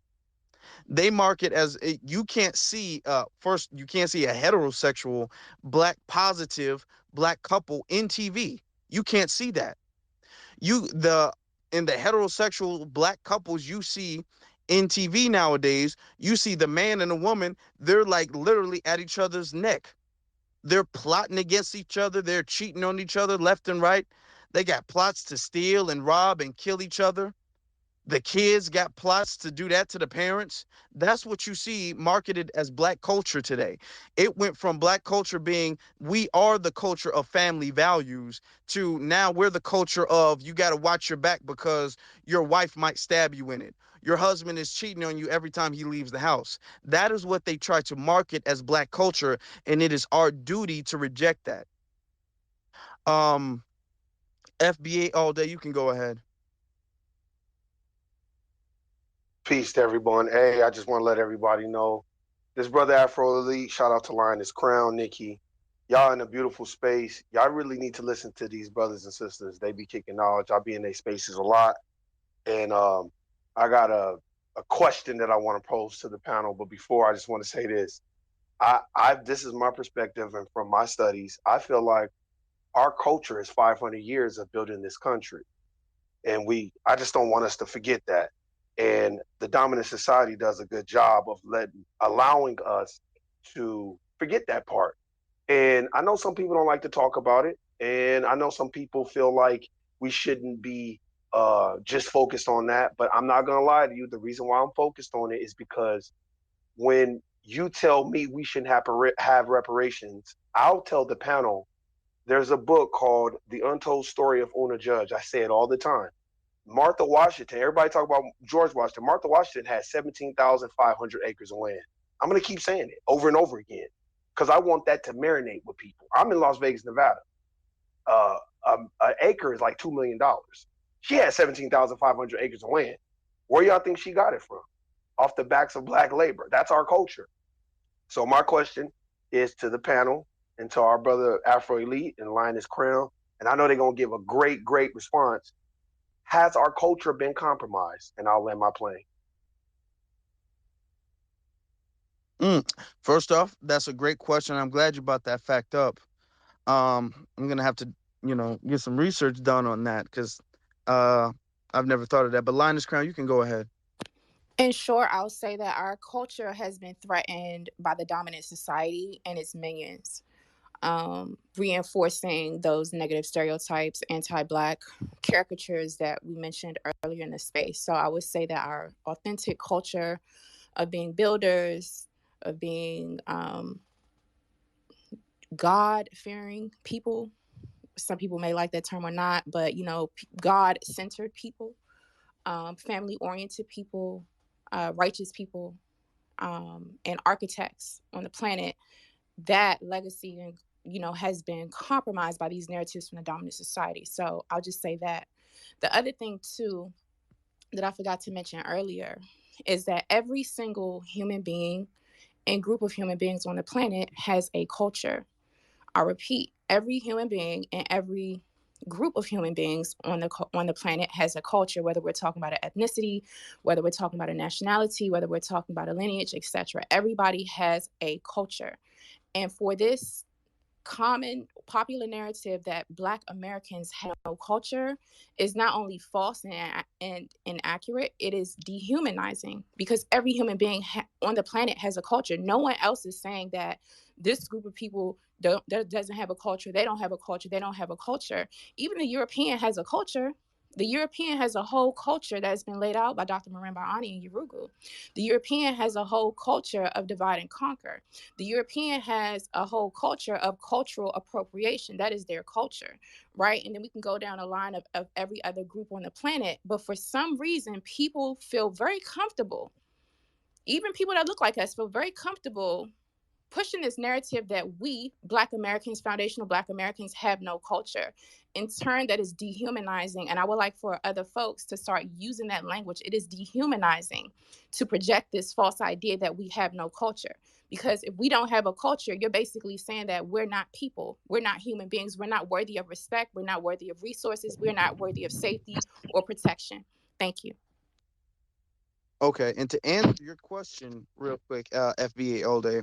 To answer your question, I'm gonna say, Black culture, um, is under attack. Is definitely under attack. They're trying to infiltrate Black culture by embedding different, like our sister Lina said, characters, um, and by trying to make it seem like Black culture is something that Black culture isn't. Sister Lina has really broke it down really well, so I'm not going to repeat everything she said word for word, but that's what they're attempting to do when it comes to our culture.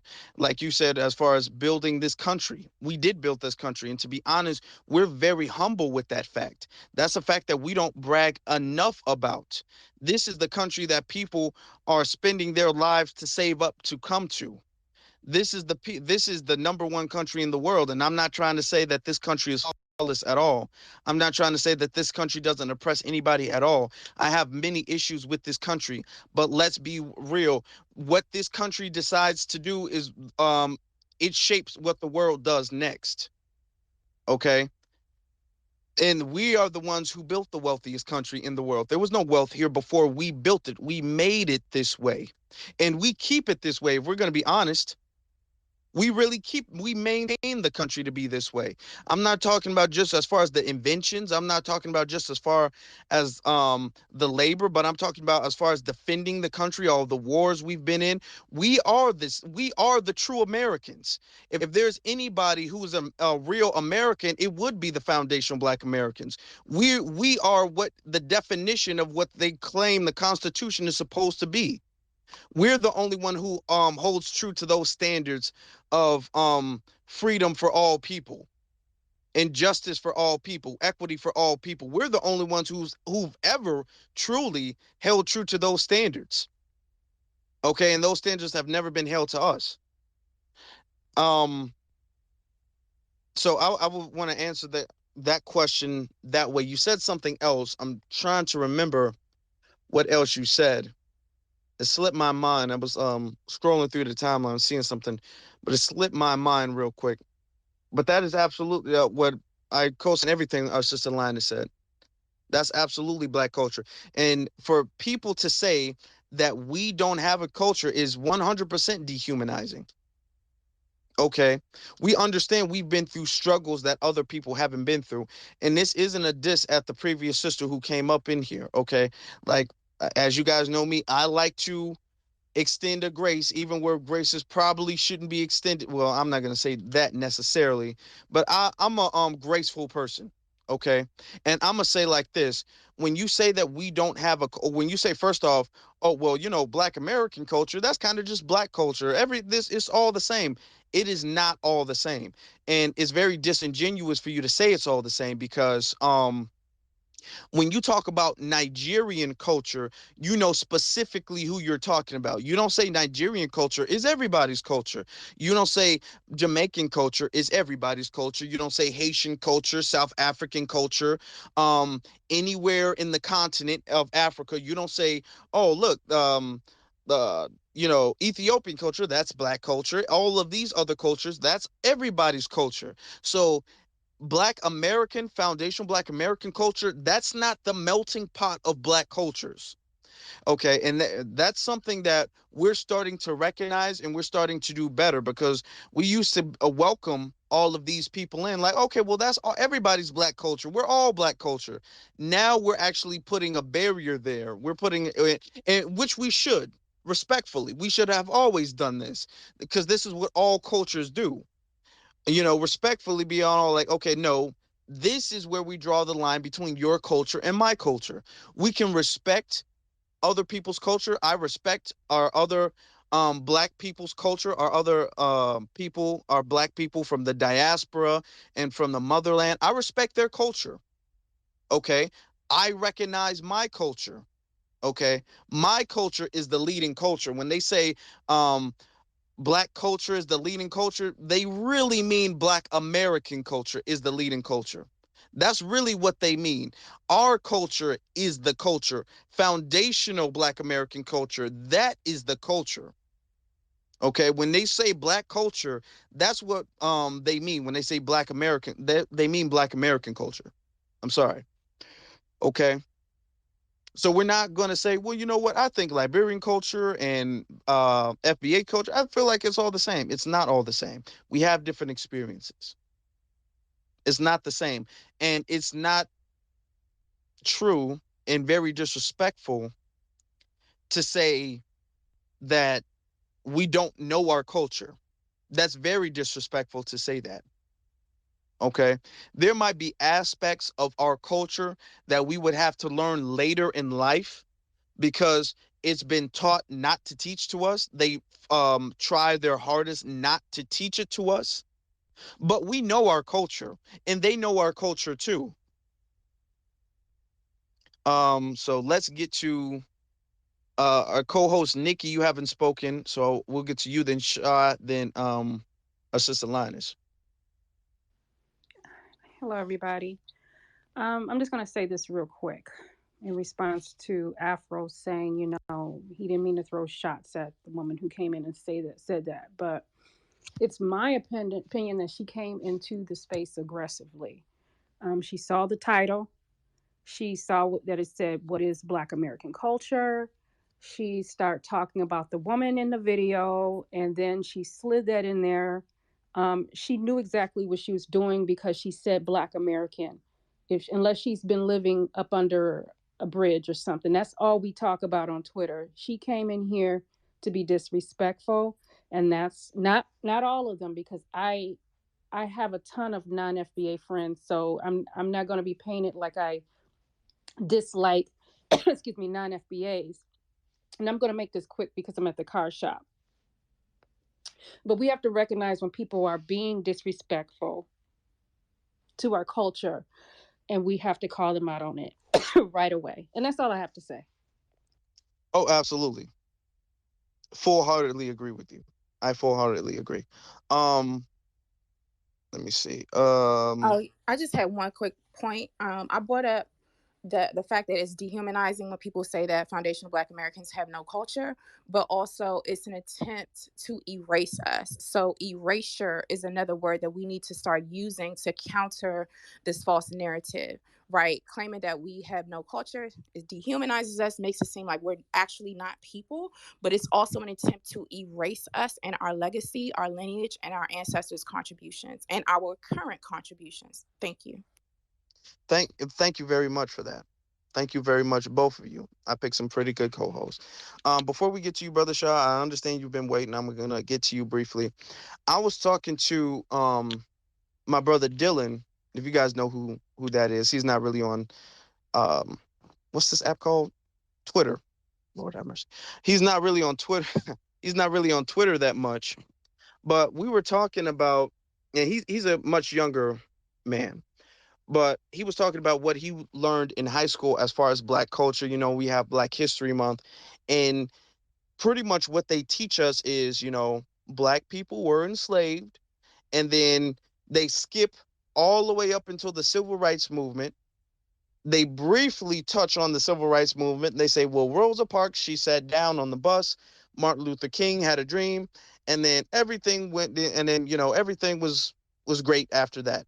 And then they'll briefly touch about Obama, and that is what they call black culture. And they skip very important aspects and details of our culture and of our history, as if that didn't um play a major part in the culture of not just Black America, but the culture of the entire world.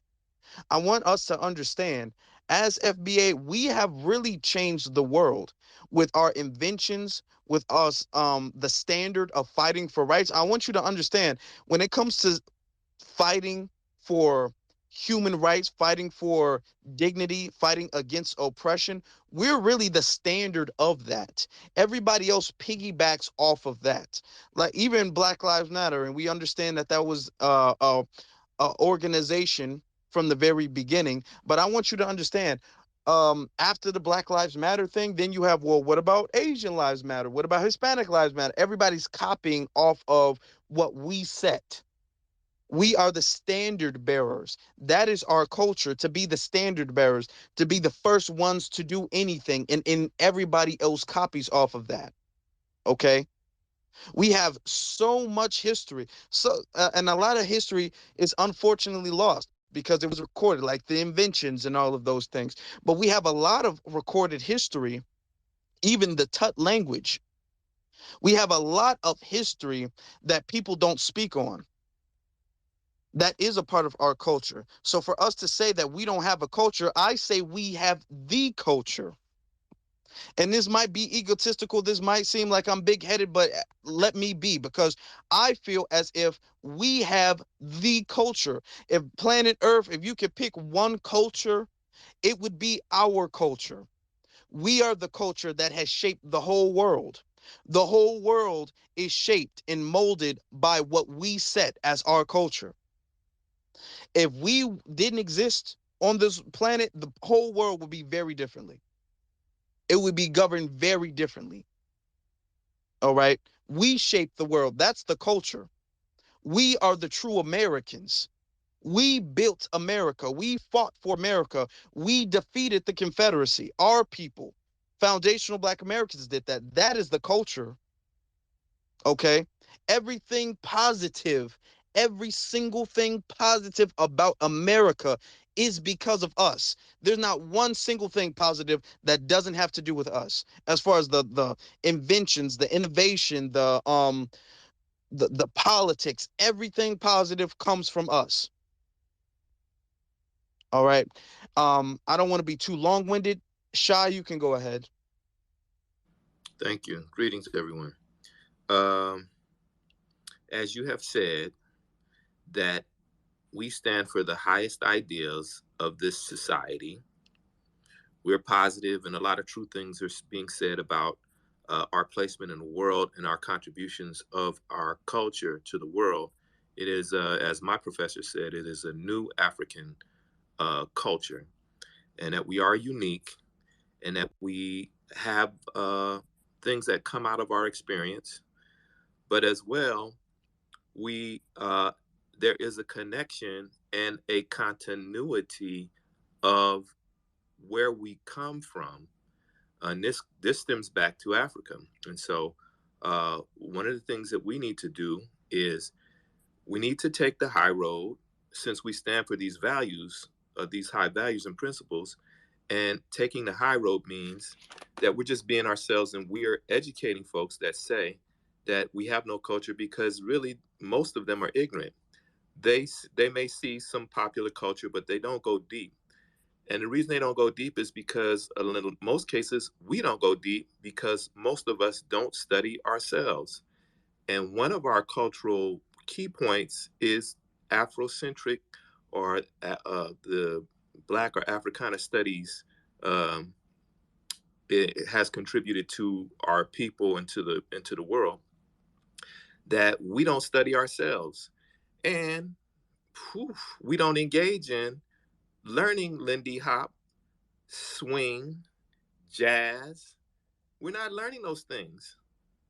And then when we're not learning these things that come from our grandparents and our parents, we're not engaging in one of the practices we call, which is also akin to Africa, is apprenticeship. Apprenticeship, studying with masters. It cannot be achieved in a university. It has to be achieved through actually it being in the presence of someone who has mastered jazz, studying with John Coltrane or someone like that. That people that are not even famous that are as deep as John Coltrane. Studying with Toni Morrison, who's literature.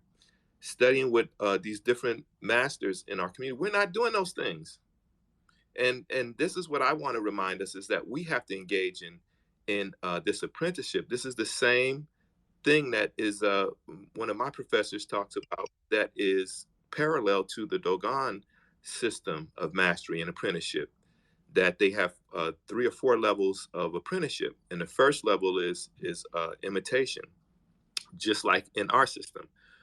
At the fourth level, I won't go through all the levels. At the fourth level, our uniqueness is in innovation, and not just improvisation, but innovation. I think of Prince as an innovator. He's a master, and he's an innovator in music. Who else? People like that. That's an example. So this is the highest level, and these are the types of concepts and things that we need to be talking about.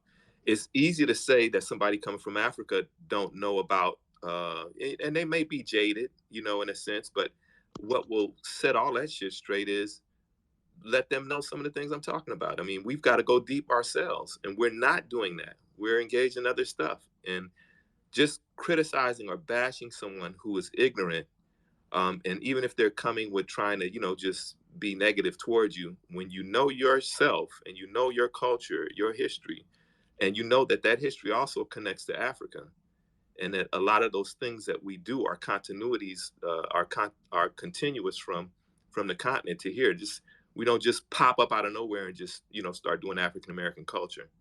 And although we are unique, and we are a new African culture, and we need to study ourselves and study our own culture more. And I'll land there. Okay. Before we get to some of the other hands, because we have more speakers up, I I want to have a dialogue with you just to understand exactly where you're coming from. I don't want to make any assumptions on what you meant. We do, first off, I will admit that we do need to study and learn our culture in closer detail, because our culture is being really stripped from us. It's harder to learn it. Okay, there. If you guys haven't heard of the story where a teacher was putting up a bunch of black faces, like black posters or something, they're trying to teach about black icons, and they took him down. They told him he couldn't teach about black people. Like, they're in the classes now calling any study about black people and black history critical race theory. So you can't even really teach about that without it being labeled as critical race theory. So the erasure is definitely happening. So I will admit to you on that part.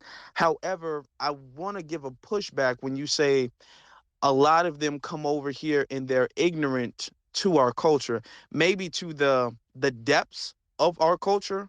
I would assume they're ignorant towards, but I don't think that they're doing it out of pure ignorance. I think a lot of it is disrespect, because you should never go to anybody else's land and just automatically assume that they don't have a culture or don't know what their culture is. And then when we try to educate them, they like, oh, well, that's not your culture, that's black culture. All of this is black culture. We have an intrinsic respect for everybody, really, as black Americans, as foundationals. We have an intrinsic respect for everybody. So when we go to other people's land and other people's country, we know that you cannot disrespect them. We know that for a fact. and they don't have the same standard when it comes to us. So that's why I don't necessarily give them the what I call the dummy pass. I don't give them the dummy pass because I believe that a lot of it is the fact that they know it and they're just being disrespectful. Because let's say they assumed that we didn't have culture or we didn't know what our culture was. It's always met with a lot of anti-Black American remarks as well too. It's always met with the Akadas, the Jareers. It's always met with you guys don't know where you guys are coming from. You guys are wild. You have no education. You guys are ghetto. It's always met with that. It's always followed up with that. So I don't necessarily want to give them, all of them, I would say, the past that they don't know our culture. And of course, they were not going to know our culture the way we should. Of course not. But the disrespect, I'm not going to give the disrespect a pass because they might not know the culture. Because that's not what you do. If I go anywhere in the world, I might not know the culture of the native group of people who are there, but I'm not going to disrespect them because I don't know the culture. Okay. I would never do that. So I would push back a little bit to what you were saying as far as that. Well, we don't know our culture the way we should as well, I think. But we know we have one, and Yeah, everybody else knows we have one. yeah, I mean, we know we have rap, and we know we. The problem for me is this: is that the reason that a young person won't apprenticeship or won't learn some of the obvious cultural things, and we're not talking about deep psychology and stuff that Amos Wilson and Wade Nobles are into. You know, that's heavy deep psychology. We're talking about the arts more so. That young Okay. people won't go into that because there's a generation gap, and the young people, because of white folks have come into our situation, and they're constantly trying to undo what we do, and creating problems. That's part of it. Is external forces is creating a disharmony or disunion between our generations. That as young Exactly. people are yeah, as young people are coming in, And I they're want to touch on that. Hold on. And I agree with that part, that it is the fault of white supremacy. But I want to get our sister Lioness a chance to say what she has to say. Yeah. A3, I see you. If you want to speak, if you could raise your hand, so because we got more speakers coming up. So I'll just say two things. Oftentimes I come into, first of all, I'm an educator. I taught high school for over 10 years, and then I transitioned out of that, and I work with educators nationally. And also, my background is in Black studies. Oftentimes in any space, whether it's an academic space, a school space, professional space, informally in a family space, I'm constantly hearing our people speak about our people from a deficit mindset. We usually go to what Black people aren't doing, what's lacking, et cetera, et cetera.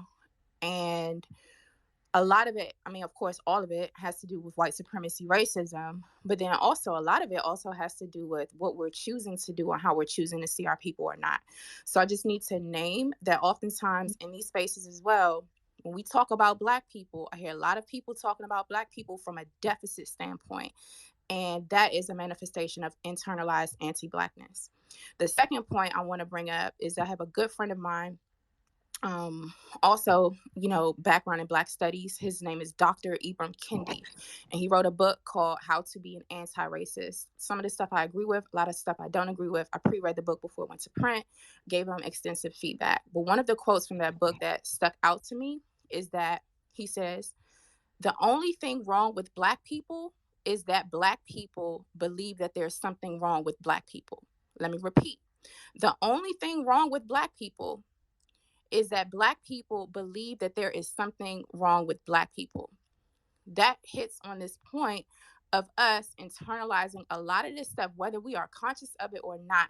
We have internalized, myself included, a lot of this anti-Black rhetoric that we feel like there is something inherently broken from us. And I'm saying all of this, and respectfully, in relation to some of the comments that our last speaker, Shah, I hope I'm not mispronouncing your name, is saying. You're saying things that we don't want to know ourselves. We don't We don't know this. We haven't studied this. We don't know. We don't want to. We don't want to do this. We don't want to know. We don't want to learn. That is not necessarily true. Every person, most people in this space, if you're not a troll or some type of op, have come and been attracted to this space because you are interested in learning. You are interested in having constructive conversations that produce solutions and justice for our folks. But if we continue to internalize this idea that Black folks have no culture, that we don't know ourselves, that we're not doing the necessary work, that we're not teaching the youth, then then we're caught up in the same cycle of not doing anything to produce justice, one. And then two, aside from being an educator, is being a Black woman who is empowered, who practices Black empowerment and codification day in and day out. I know that for me to go out and say that our Black children or that Black people don't want to learn or be constructive, that is a direct reflection of me and my contribution. So if I feel that there's something missing that our people don't know or aren't doing, then I am as equally responsible as providing a solution or a level or a pathway to Black empowerment in order to rectify that problem. I land. And I want to say one thing real quick before we get to our brother E3. I want to say one thing. We have to understand, as you just stated, that this is all the fault of white supremacy. This is all the fault of the conditions that we live in. There was a time where they used to teach instruments in schools, and Black people used to learn how to. There was wood shops and all of that stuff, cooking classes, all of those things, trades and skills that you get to learn in school. But because of the system of white supremacy, they deliberately try to strip all of those things away from us. So it's not the lack of learning, and I do believe in apprenticeship. But what I don't believe is the fact that Black people don't want to see that. Black people aren't seeking apprenticeship. That's what I don't believe. I believe Black people, when I say Black people, I mean FBA people. I believe that we are stripped from that. Okay, when it comes to apprenticeship, everybody, we're the last ones picked, if we're picked ever at all. And they strip us from the tools necessary for us to practice it ourselves efficiently, or at least as efficiently as other ethnic groups practice it. You know what I'm saying? As far as teaching music and things like that, you have other schools that have pianos in a school, and they can teach you how to play the piano or the violin or other musical instruments in the actual school. Black schools don't have that anymore. Black schools don't have like wood shops and workshops and things like that anymore. They used to, or the cooking shops. I think that's what it's called. Forgive me if I'm wrong, but I believe it's like the cooking classes. They used to have those. Yeah, white schools don't have them either. Pretty much. But yeah, home economics was the cooking and how to. They had that when I was in junior high school. They had a class for drafting. Like I took a class in drafting. It was wood shop, but the teacher was an architect, and he taught us how to, do plans for buildings and basic stuff. But we were drawing and shit. Like, so I'm saying you're right, but part of it is external, but the other part of it has to do with kind of the culture, our culture of kind of feeding into this trendy, fashionable stuff. Like this is in now, okay, that's out. Now this is in, rap is in, that's out. Now whatever the new thing is in, that's something about our culture, our trendy, fashionable culture. And as well as the sister is correct in saying that how we see in the glass half full are sort of self-defeated kind of viewpoint. I kind of see that in terms of, I have to say this, but not FBA per se, but the way that my generation is looked by the younger generation in terms of we were not just Pan-Africanists, we were also about Black studies. We was also about doing shit in the community. So, but we were also Pan-Africanists, And so when you have the younger generation looking at you going like, y'all failed, what y'all did didn't work. And this is why we're all fucked up today. To me, it's a slap in the face because we were in the communities doing good shit. And many of us are still in the communities doing good work in the communities and are Pan-Africanists and are, believing by definition that we're foundational Black Americans. Many of us, though, who have been in these Twitter spaces have since dropped and pushed back on it because of what we're hearing in the Twitter space conversation. Outside in the world where people are not really in this, they resonate with FBA by definition. But when they start hearing the conversation going on in these rooms, and it's been changing over the last 6-7 months, it has changed, it has morphed into other things that I think is going in a better direction. However, this is an example. You can see this gap in generations, in the younger generation, the older generation. Well, okay. Well, let's be honest. And I'm just gonna be quick. A3, give me like 30 seconds, and we can get to you. Um, let's keep it real. When it comes to things like music, like how you were speaking on music, music is an art. Okay. So, and if you know things about art, art has an evolution to it. Art evolves, just like paintings and sculptures and things like that. So, as music evolves and people evolve in society, people are going to be more attracted to what is current with the times. I don't think that that's necessarily a trendy thing. I feel like Black people are very innovative. I mean, so Black people are always looking at the current music, and we're always looking at things to evolve the current music. Now, there is a lot of Black people who do still practice jazz and who still make jazz music and old school music, and I do think that that is something that um we should highlight a little bit more than we do. But I don't think that we're just abandoning it because a lack of respect for it. I feel like this is just the way evolution works when it comes to artwork. You don't have the artwork in the 1700s. You say, well, you guys aren't practicing the artwork in the 1500s. No, because our art is evolving. Art, and that's the same principle when it comes to music as well too. Now, as far as the comment you made about, I guess, the older generation being disrespected or dissed by the younger generation, when we say things like the older generation failed us, we really mean like the civil rights, the not the baby boom, I think it is the baby boomer generation. That's what we mean, because those are the generations that really had white supremacy in the palm of their hands, and then they wanted integration. That's the generation that pushed integration.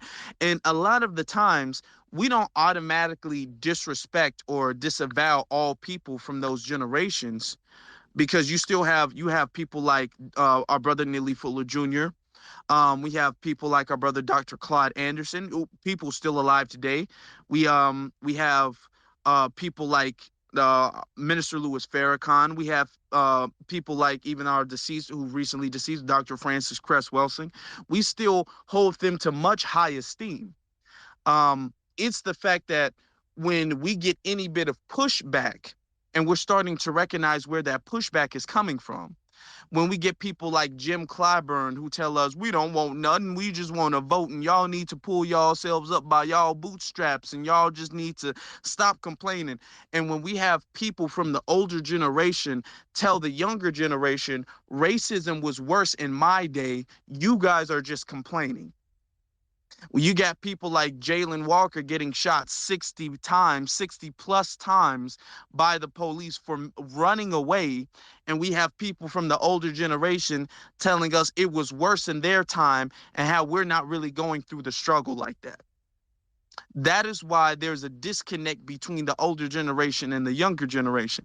And it's actually the responsibility of the older generation, because if we want to talk about apprenticeships, it's the responsibility of the older generation to earn the respect and reverence of the younger generation so we can have that connection that we're supposed to have. Now, with that being said, let's go to A3, because we got some more speakers in here. What's up, brother Afro? Hey, How sister you doing? Lioness and Nikki. How y'all doing today? Peace to the family. Yeah, so what is black American culture? I think you kind of laid it out. The purpose of me getting up here was that um a lot this week, like a lot of tweets this week have been, about anti-black American culture and trying to change the standard of what black American culture is to, outright degeneracy. There was, I know y'all saw that post. A lot of people liked it. It was a post about this girl and she was supposed to get a brand deal, but she wanted to post herself in like a see-through thing with her ass cheeks in the camera, stuff like that. That's not black American culture. Last night we were having a space about black representation in films, power, what Empire, Harlem, Insecure, stuff like that. That is not black American culture either. Now, some people in this movie may like the shows and like what that is, but that's not a good representation of black women or black culture right there. Um, movies like The Help, Precious, all of that stuff is not black culture and it's really not a good representation of the hood. So I think that, we need to start looking at what we find as entertainment, the person in the space, because I'm probably gonna run it back today. But the person in the space was saying that I don't watch TV, to be intellectual. I don't watch TV to learn stuff. I watch TV to be entertained. That's not Black American culture either, because whatever you entertain yourself with, if it is anti-blackness, it's still anti-black. Like it doesn't change itself. So I think that we need to be very more cognizant of what we watch and what we look at, because as of right now, all the new roles is for the black man to be some stupid bum. He's some stupid idiot, and the woman is all over the. She just doing whatever. Like the new Or Black he's Panther gay, trailer. or he's gay. Right, or he's gay, right?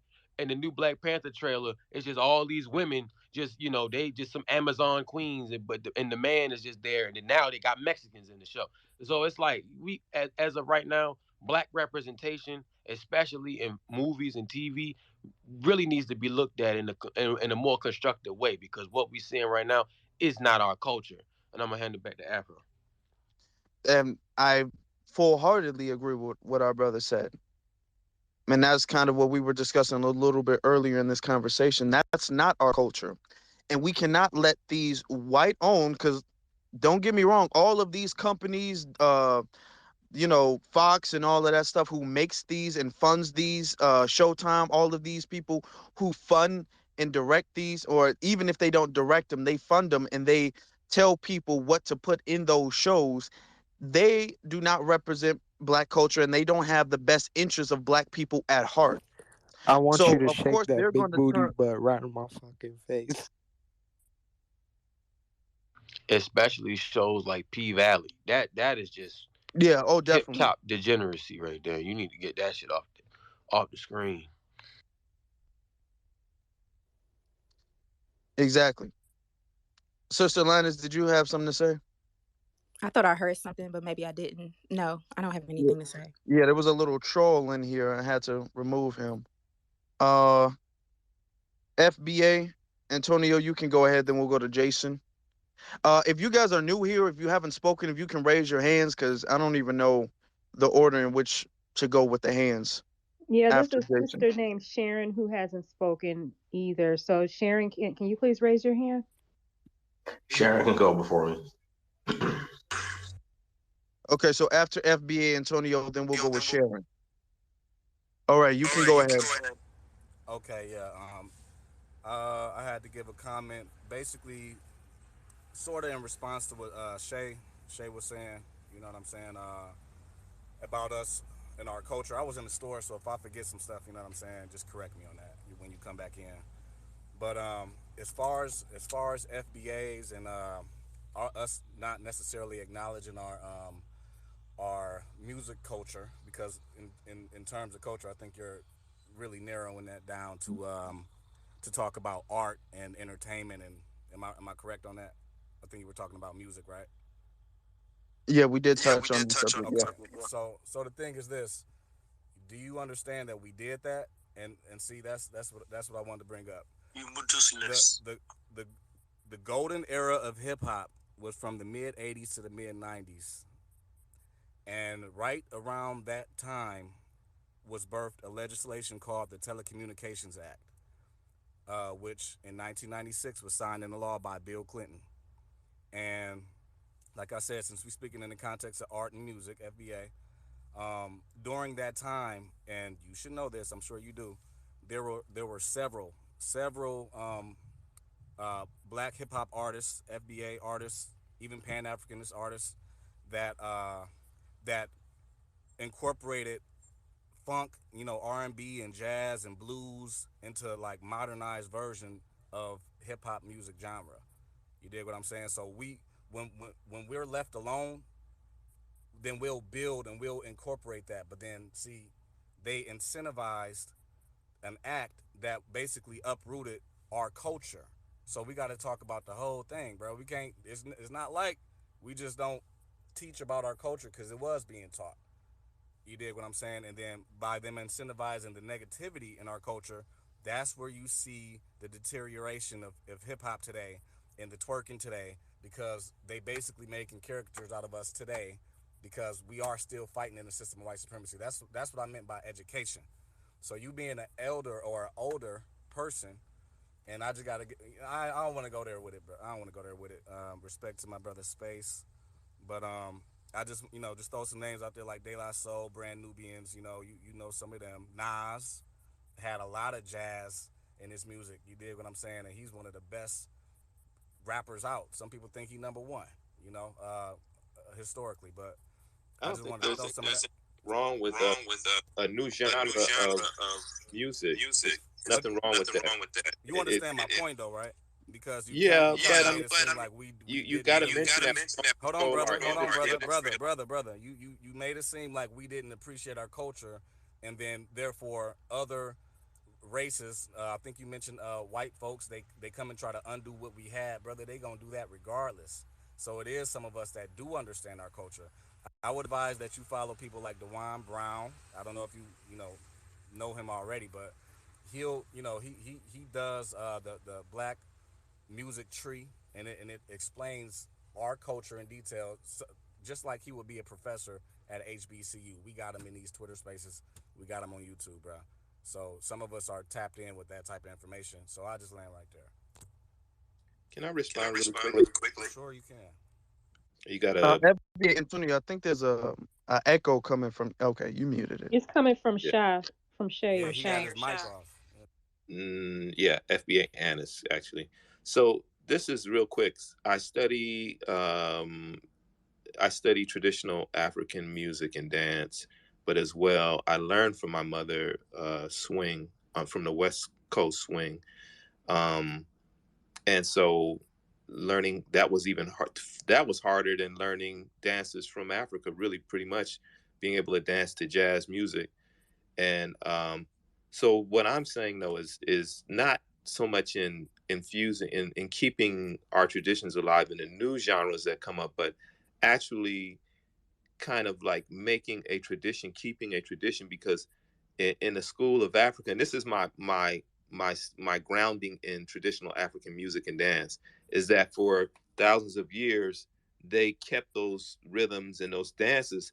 Those dances change over the hundreds and thousands of years. Those dances, but there's always a common thread in those dances, and some of those dances have an ancient base to them. It's a little tricky to explain, but I'm saying that if we don't keep hold of our blues and our jazz as what is happening, as white folks have appropriated. They have appropriated it, and they're pretty soon it's not going to even come from black folks. If we don't have anything to say about it, it'll be coming from them, and they created it. But I'm saying that requires apprenticeship, because our stuff is no joke. And to me, the next level, and this is my futuristic thinking, and that's coming from, going to school and studying Black studies. The futuristic thinking is that rap in its next level will take on a spiritual dimension to it. It could take on a spiritual dimension to it. And it is much like what is practiced in Ifa spirituality, ancient tradition of Ifa, which they have the liturgy, the prayers that are like, it's like rap, when you look at the prayers in E5 spiritual tradition, it's lots of liturgy, lots of prayers, lots, way more than the Bible. That those prayers are clever, they rhyme, it's like rap music. So I'm saying those are some things that are in us. Those things are in us, and as we live, they come out in our art, in our everyday life, and it takes on a new dimension because who we are. So I'm saying that as that's the future to me. That could be a future of rap, is that it has a spiritual element, and yeah. Okay, well, let before we get to Sister Sharon, let me touch on the fact that you implied that we're like losing a bit of our culture because of lack of apprenticeship. I would disagree with that. And I kind of want to push back on that because there are still black people who dance the same dances that we did 20, 30 years ago. There's still black people who do a dance called stepping. There's still black people who go to the dance floor and they step. They go to the what's it called, the roller skating ring, and they still do the same dances. We are still connected to the same culture, the same dances, the same taste in music that we used to be connected to back in the day. There's still black people who listen to music that came out in the 1970s, the 1960s and 50s. So I don't think that we're necessarily losing that because of a lack of apprenticeship. I feel like a lot of that is not really put in the limelight because as music evolves, as people evolve in society, people's taste in music evolves too. So a lot of the old school soul, a lot of the old school R&B and the old school jazz, that's not going to be in the limelight because that's kind of not the tempo of the society anymore. And that's why our brother FBA Antonio said when it comes to Duane B, he breaks this down very well. When it comes to music, music really reflects the environment. Music really reflects the times. Music really reflects the culture and things that are going on in society currently. And in our society currently, we don't really live in the same society we did back in the 1950s when there was jazz and blues and stuff like that. We can still have an appreciation for it, and we should never lose that. But for you to say, you know, because we don't appreciate that or we don't listen to it as much as we do modern music like rap and R&B means that we're losing it, I would disagree with that because that's just the way music works in general. Well, and again, I use the example of traditional African societies that they maintain their tradition. I'm Well, saying as we grow, in all due respect, sir, we're if we retain we're not our tradition. African people. No, In no. all due Even if we respect, were so indigenous people to this land, those indigenous peoples of this land maintain the tradition that lasts for thousands of years in their and drum okay, and so their let me dance and all ask you, let me ask you, what traditions do you think we lost that we don't maintain what today? I'm saying is you made a point about limelight, that if it's not in the limelight or in the tradition of trend, I call it trend music, that if it's not in that, it loses its popular appeal. What I'm saying is that we have to make a decision on whether or not it's important for us to uh, do Lindy Hop or swing dance and music. It's going to be up to us. If we decide it's not important, then guess what? Who's going to be doing it and who is doing it now? When you go to places where people are studying Lindy Hop, all those people are dead now. The jazz people, those people are almost all dead. A lot of them are at the end. And so as the people die, you'll begin to see that it ain't gonna be done no more. But who's doing it? White folks is doing it. When you look at people studying Lindy Hop and jazz and doing jazz dance and music, it's white folks. We are off to the next thing. And if that's what we want, that's fine. But if we want to maintain our history and our culture, it's got to be more than an appreciation and looking at a TV show, a video from old, or reading about the shit in a book, or listening to a recording that, oh, I appreciate it. I'm playing lemon what is his name, Blind Lemon, blues man. I'm playing him and that's it. It's got to be more than that. And you know what? I actually do agree. However, I do feel like black people are still practicing and upholding our traditions. I feel like that's probably, and that's why I said it's not in the limelight. So you might be missing that part. You might not be able to see, but black people are the ones who are still keeping that alive.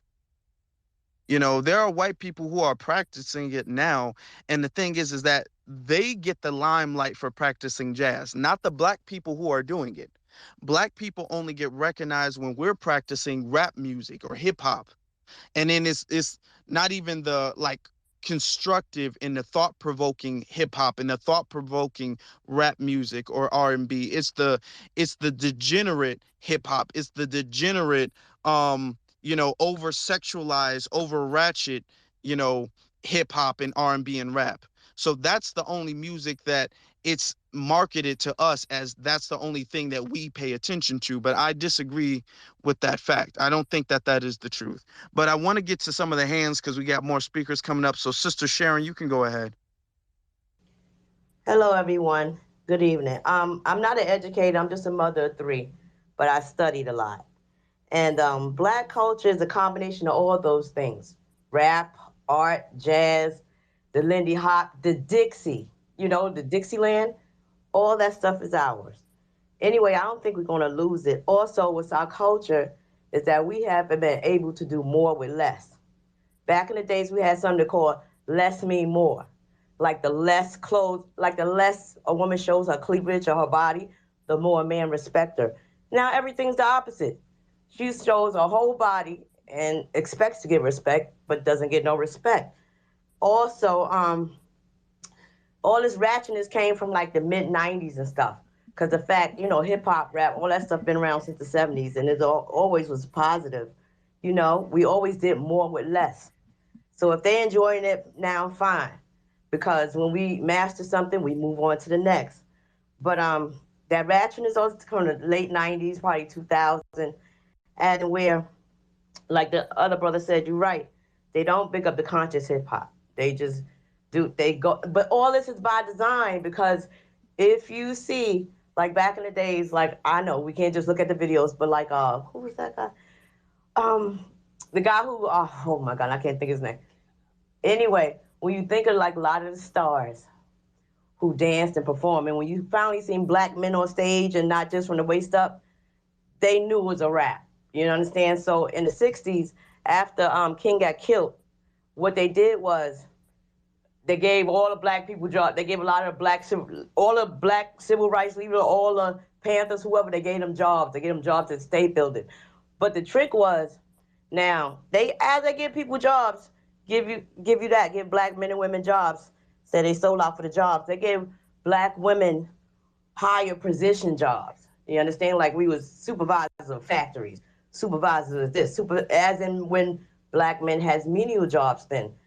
We always stuck together as a family, but when the table turned in the early '70s, that's when the black woman went like, you can't tell me what to do with my money.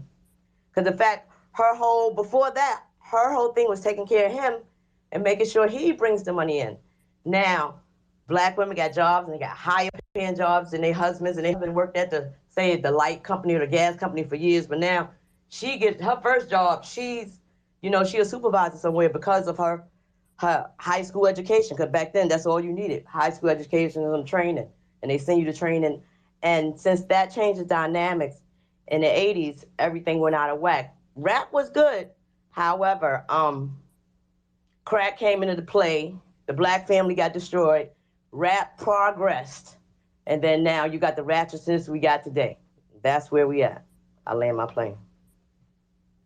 And thank you. And let me touch up on that. See, this is why I say it's important to know history, not just for us to fantasize over history, but for us to know how the events took place. So we are not inaccurate in our assessment of what the reality is today. The reality isn't the fact that we just decided, oh, we just don't care about those things anymore. We just want to do what's the trendy thing. We just do what's the popular thing. That's not really the reality. There's a lot of other factors that came into play as to, and we're just referring to music as just to the way our music has evolved. Now, with that being said, let's go to Jason. You can unmute yourself. All right. So thank y'all for letting me speak. real quickly, I guess a couple things. As far as the just what is black culture, and I know it's somewhat tied to that post with the young lady who was showing her ass and upset that the company dropped her as a brand. As much as a lot of us, um, I guess maybe don't want to accept it as a reality.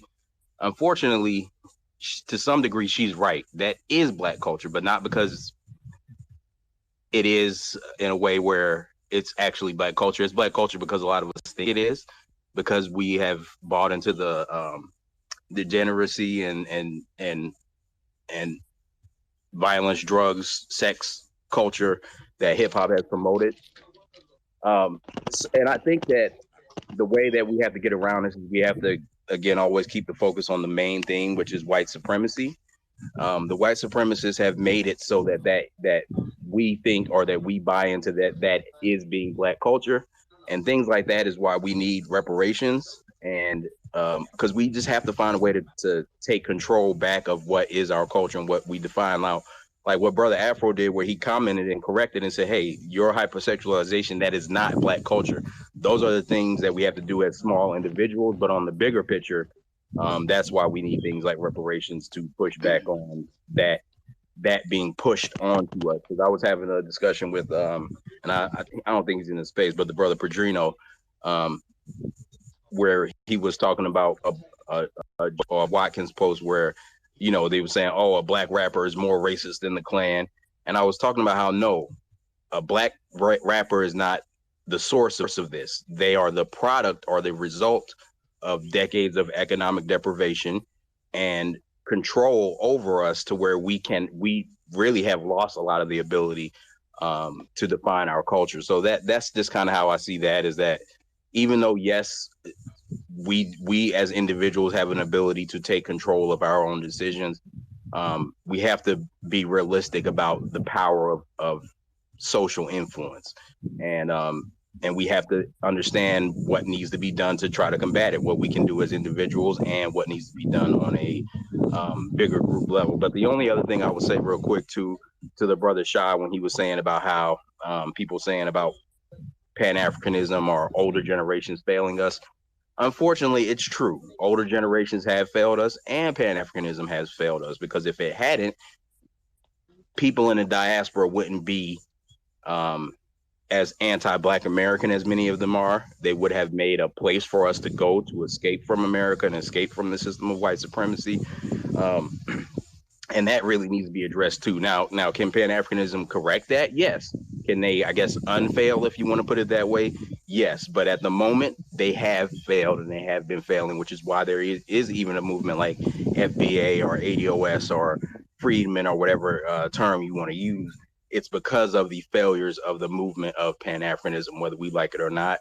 The movement has failed up to this point because it has failed to create an African culture that will accept and embrace Black Americans and create a haven for us, because we are supposedly or allegedly the lost children of Africa, but nobody from our home is making a place for us to get away from or get back to being so-called African. So until that happens, Pan-Africanism has failed. But that's all I got to say. I don't want to go too long, so I digress. Thank y'all for letting me speak.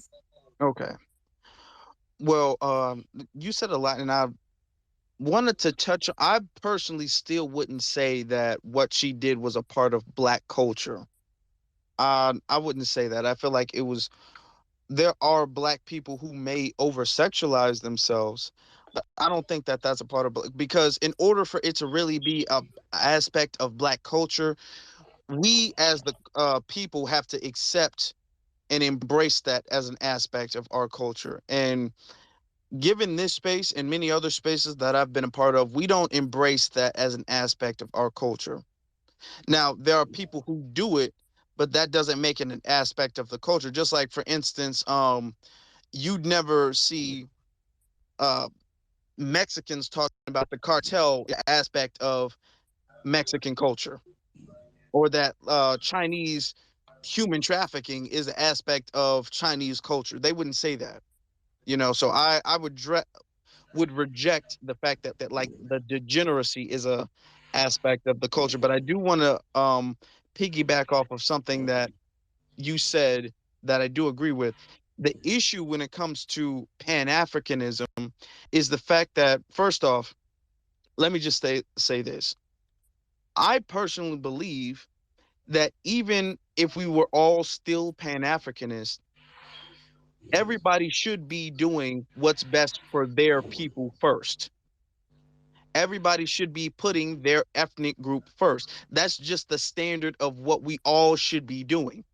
It literally makes no sense for me as a foundational Black American to put Nigeria before FBA. It just doesn't make any sense. It's illogical. And it would be illogical vice versa. But the issue with Pan-Africanism is the fact that it doesn't have a standard of equal treatment to it. Okay. And Black Americans, we've been the only people who've been practicing and upholding the standard of Pan-Africanism, and no other ethnic group has been doing that. Now, the difference with B1, because people say B1 is Pan-Africanism, no, it's not. B1 is saying that you have the mentality that your Blackness is the biggest factor in your life and that you put that first. And when another person says that they're B1, there's a standard involved in that. They can't say I'm B1 and I'm also gay for I'm Black first and I'm gay first. By the fact that you said you're gay first, or by the fact that you said you're a woman first, or you're an American first, by the fact that you said you're those things first, means that you can't be Black first as well too. So when it comes to the Black first mentality, there is a rule and a standard to it. Everybody doesn't apply for it. When it comes to Pan-Africanism, it's a thing where there's no rules. So that means that we're doing all of the heavy lifting. We're doing all of the work to uplift the diaspora, and yet the diaspora is turning around and um, they're crapping on us. For you guys know what I mean. But I'm trying to keep this professional. But we have a few more hands up, so let's get to A3, and then we'll get to John Horse. Okay. Yeah. With the brother Shah was talking about. I mean, yes, the civil rights generation and a lot of these other people that came before us did their thing, but as of right now, like Afro saying, it has failed us, and we need to move on and do for ourselves. Another thing that Dr. John Henry Clark says, we have no allies. I'm not really looking for allyship with the motherland. Now, the motherland can help us out in this fight, but that shouldn't be what we all look towards. And we live here in the belly of the beast right now. And what's happening with our culture right now is that they want to change the culture of Black Americans to be full degeneracy and just uncouth behavior, and that will give them a shield for their own racism. Oh well, I mean, all of y'all sexualize yourselves. I mean, I thought all Black women was like that, or y'all shoot each other. I just thought Black people love killing each other. You know what I'm saying? Like, that's going to shield them from their racist talking points. So I don't think that we need to even I think that we don't need to let this to continue. And the way that we go about it is having a counter strategy to all these different, ways and forms that they try to put on us to show us off as being degenerate or not having any cultural values or any cultural pride. I put it in the jumbotron, that girl. They're talking about these Black quote unquote content creators, and the girl was the girl had posted this stuff with full degeneracy, holes all in her dress, everything, and was mad at another brand. She didn't get a brand deal from somebody else. So we have allowed our culture to be exploitive. As long as you can exploit other Black people, you can make a lot of money off that. If you can exploit Black people by killing them in the streets and talking about they dead homies, boom, you can get money. White people will give you money for that. If you can exploit yourself sexually and be looked at as something to be fetishized as a Black woman, you can get a lot of money for that. So right now we got to get more cultural pride within ourselves. I'm not really not sure if it's about apprenticeship, but we just need to come back to our own cultural values, have pride in oneself, and more self-respect, so these type of things don't happen. So you cannot be exploited like this. And with that, I'm gonna land my mic. I appreciate that. And before we go to John Horst, let me just piggyback off of one little thing you said.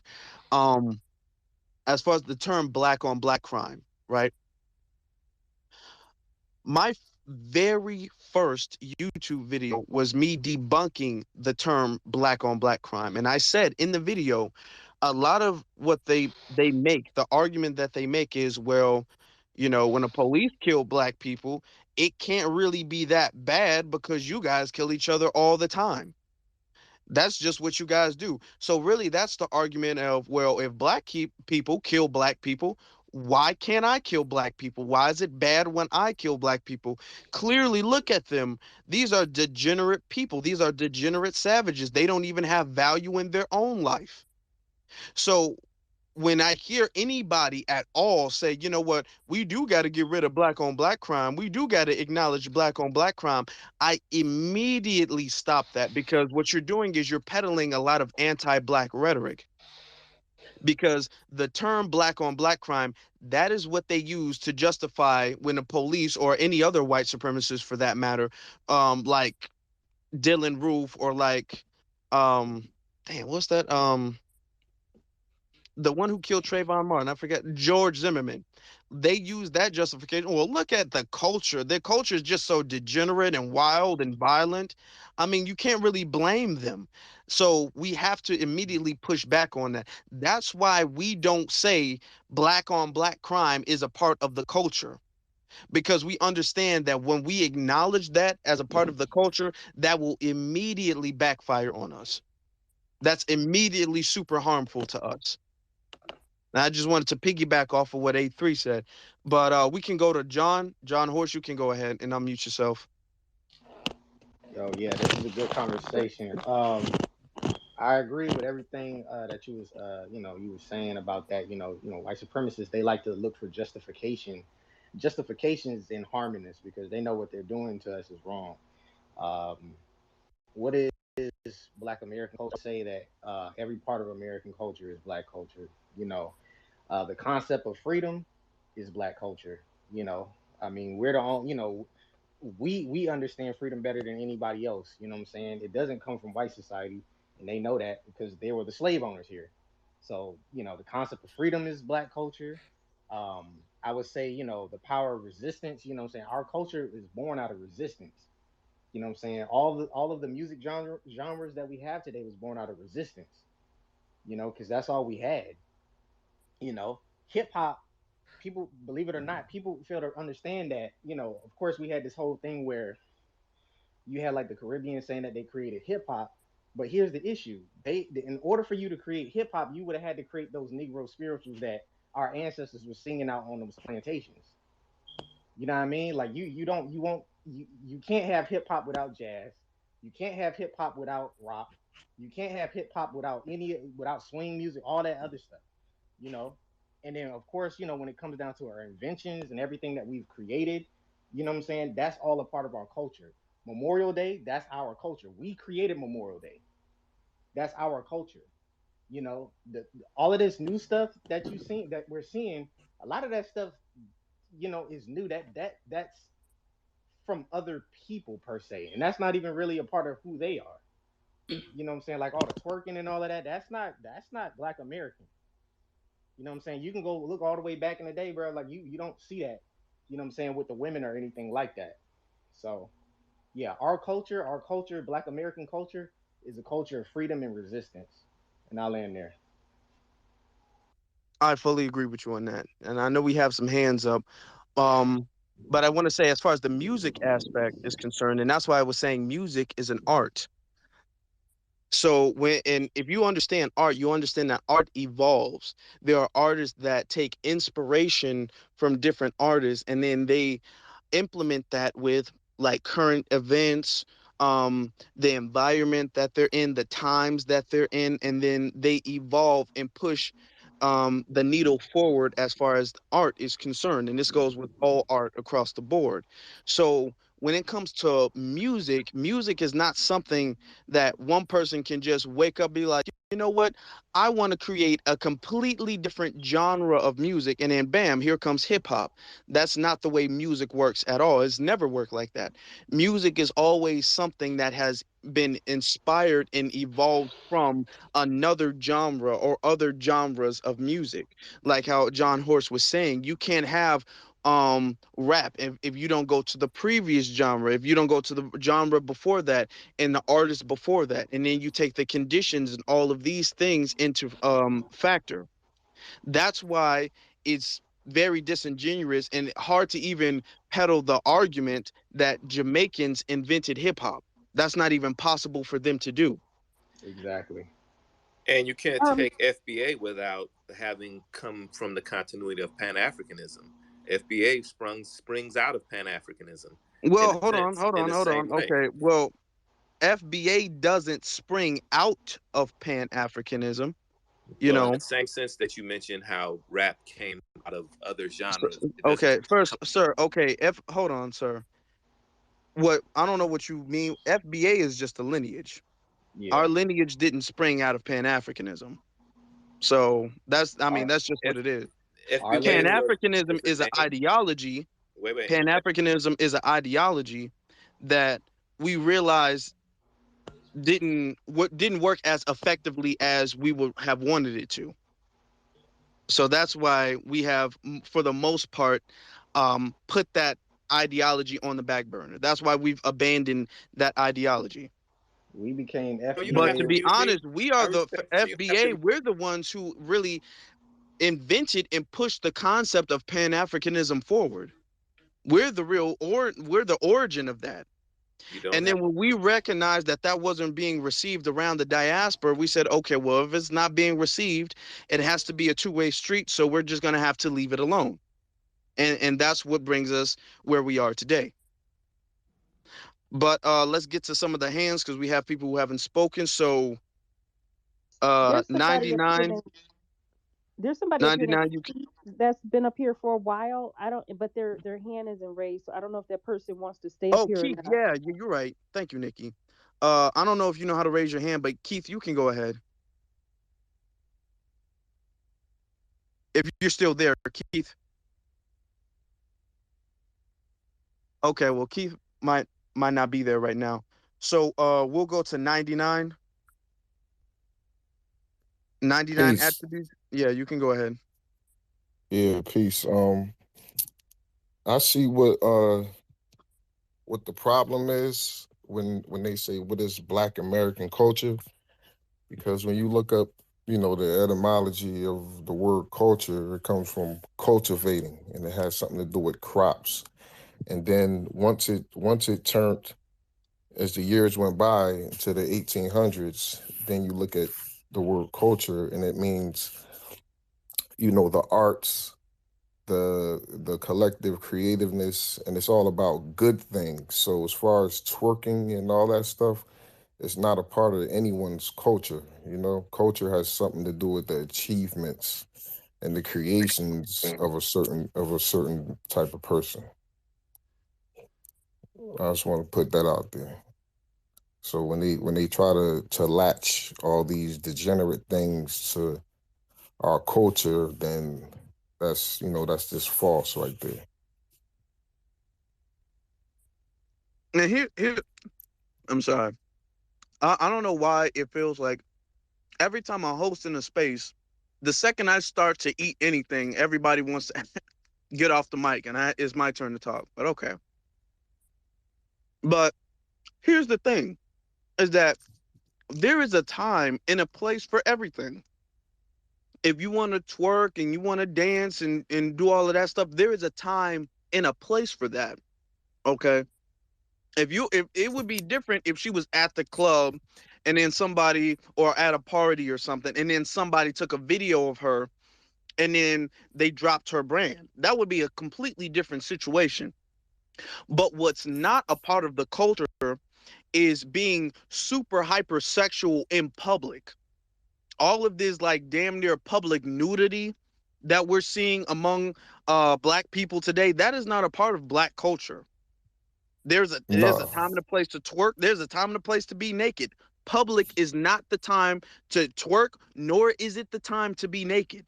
but if that's somebody's right, if that's what they want to do, then that's on them. But that's still Well, not a okay. part of culture. It's not a part of any culture. No, yeah, you're right. I mean, I wouldn't argue that it's a part of like being naked. I don't think that's a part of your right to be naked in public. But you're right. You can't argue that that's a part of the culture. But So as we some ethnicities and nationalities, it is a part of the culture though. Like when you go to when you see certain places in the continent of Africa or some places in the Amazon and stuff like that, they are naked. They are topless and they do twerk and dance around as far as having rituals and stuff like that. But as far as Black American, FBA, African American, whatever we call ourselves, uh, that's not really part of our culture, nah. Mm-mm. Yep. Whose hands was next? Keith, are you still there? I don't know if you're there, Keith. I think Rich was next if Keith is not speaking. Okay. It looks like Keith might have stepped away. Rich, you can go ahead.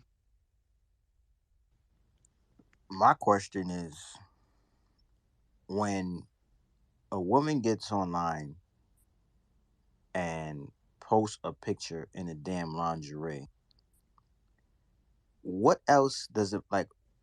What else does a man want from you when you already revealed what we wanted to see with our own eyes? When you go on Instagram and you put on a damn lingerie, like what else? You already revealed to the world what I've been looking forward to. What else could I look forward to? I don't think it's the fact of what we're looking forward to. It's the fact that they do that for their own pleasure because Okay, it's a natural. brother, slow down. I didn't finish my thought. Slow down. And this is the problem we have with these older dudes. They come up here and we have young folks spitting hot fire, and then you got older folks. Oh nah, that ain't it, bro. Nah, the way we do. Please, we You're not got you. spitting no hot fire though, fam. Yeah, and you're being a simp right now. That's what you're doing. I ain't being no. Come on, man. Now, Okay. We're not gonna be doing the whole talking over or starting arguments or throwing shots or anything. Um, we're gonna let people finish their point, and then and if you have something to say, you can raise your hand and rebuttal later. This is the problem that we have when we're trying to make progress in the Black community. You have a certain section they just so thirsty. They're just so thirsty for attention, so thirsty to be in control that they want to stop us from the progress that we're making. We're having a very constructive conversation, and you have other people coming in. Oh no, but it's not like that. It's like this.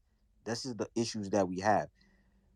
Our brand to the world needs to be fixed. I speak about this a lot. We are a brand. We are a image. We have a certain image. We have to change that image. In order to change that image, we have to speak about it. We have to speak about the things that shouldn't be out there. We shouldn't have black women you doing big business with a big corporation, and the first thing you think to do is show your ass. Like, that is the wrong time to be showing your ass. This is why corporations are so quick to denounce certain things, because they know it's not about, they don't care what you do with your personal life.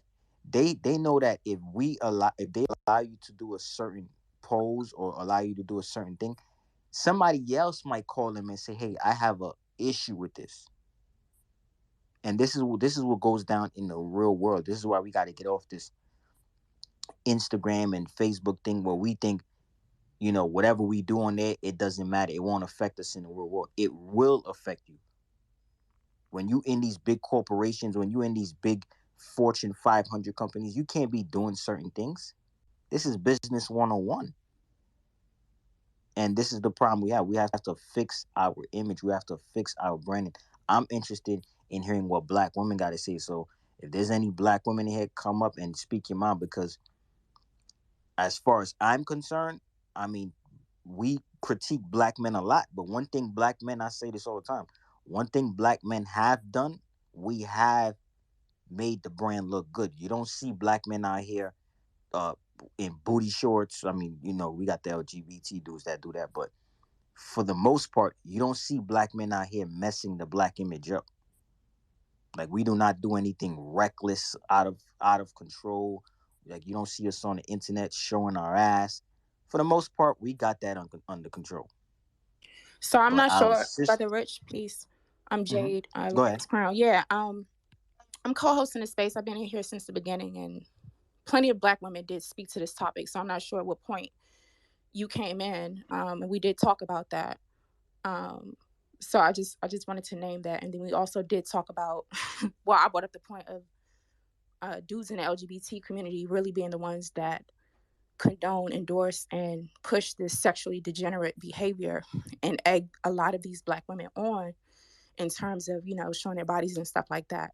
But the topic is, what is Black American culture? Brother Rich, are you a Black American? No, I'm not a black American. No. Okay, so that's what we're talking about. We're not going to open up the floor to that particular question. If any sisters want to speak, we'll take hands. But we are talking about what Black American culture is, and if you're not Black American, you can't speak for us. All right, next hand. Okay. Well, I speak in these spaces all the time, and I never have an issue. So I don't know. I'm I don't talking. know. I'm just reminding you about the topic. You asked about Black women speaking to the topic. We did. You also went on about how Black women are doing X, Y, and Z, and brothers aren't doing X, Y, and Z. So I'm not sure at what point you came to the conversation. You can go back and listen to the recording. But we have been speaking extensively about defining Black American culture. You just identified yourself as a non-Black American. So we're going to take the next hand. Unless he studies it. Do you study it, Rich?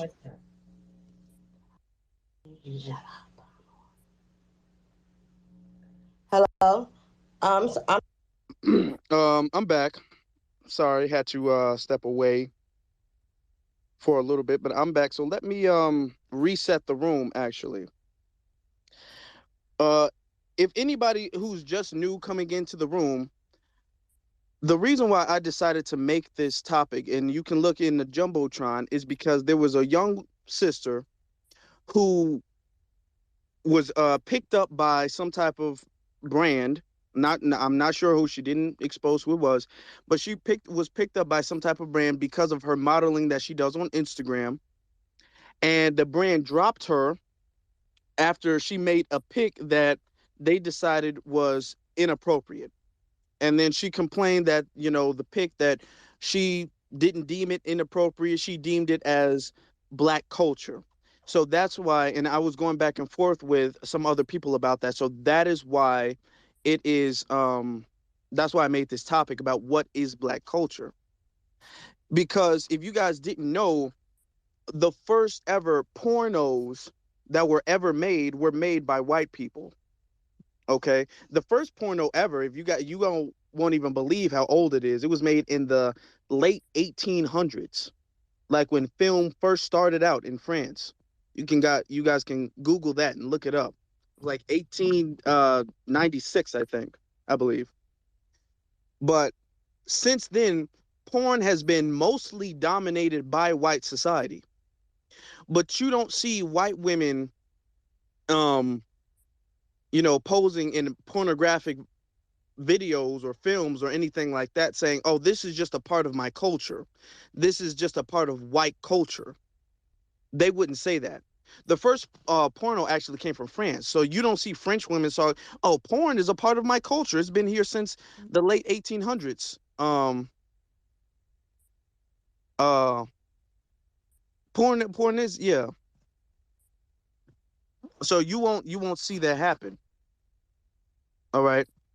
And that's the thing, we don't want to say, okay, well, yeah, there might be some black women who dress provocatively, some black women who show themselves in an inappropriate way, but is she to say that that is a part of black culture? I submit to you that it isn't. So that's why we're having this conversation, because I believe that black culture.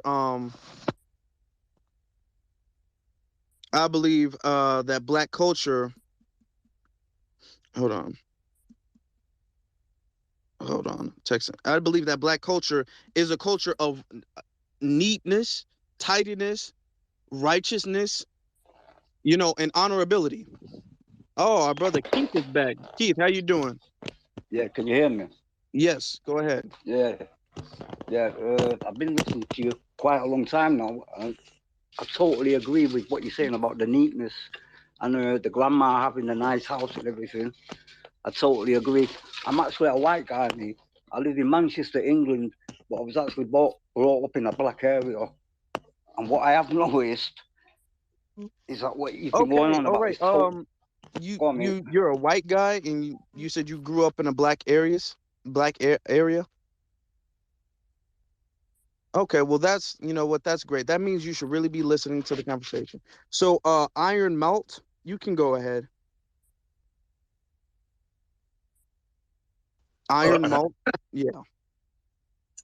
Yeah, well, you was getting at the culture of hip hop. If hip hop was in Jamaica, would it be a main industry and staple there?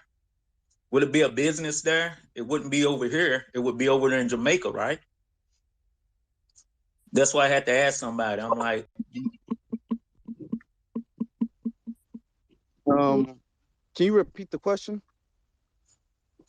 it was just what I had to ask somebody. It was talking about when you was talking about earlier about hip hop. If hip hop was made in Jamaica, would it be a business there, a main staple there? And would it be over there instead of over here? Well, the thing is that hip hop is a part of Black American culture. We invented it. Yes, sir. There's so much about hip hop that is a part of our culture. So it wouldn't be a staple in anywhere else in the world, because it's a Thank you. staple here. It's unique here. It's about And that's us. why It's I was from us. telling him. That's why I was asking him a question, and he couldn't answer that question. I said, I ain't never heard any rapper say, you know what, I'm gonna go to the motherland of hip hop, Jamaica.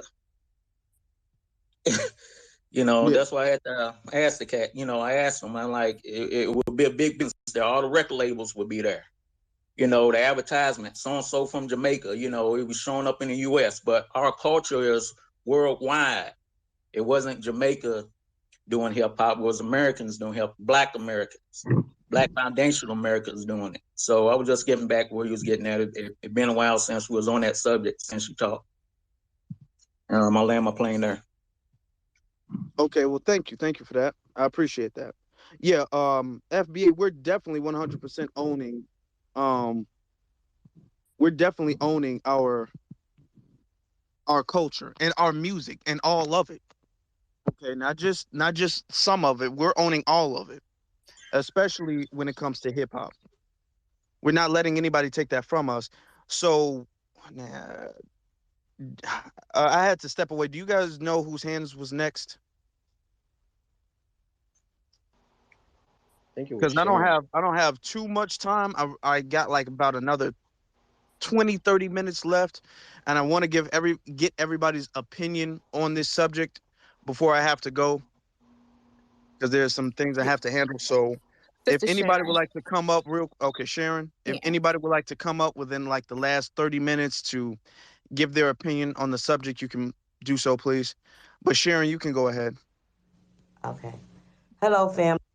Just wanted to say, FBA or B1 wasn't born out of Pan Africanism or anything. It was Pan Africanism and a lot of other movements that's supposed to be in coalitions frustrated us to where we have to separate to define ourselves as B1 or FBA, because in fact, Pan Africanism wasn't helping us, just like the Democrats wasn't helping us.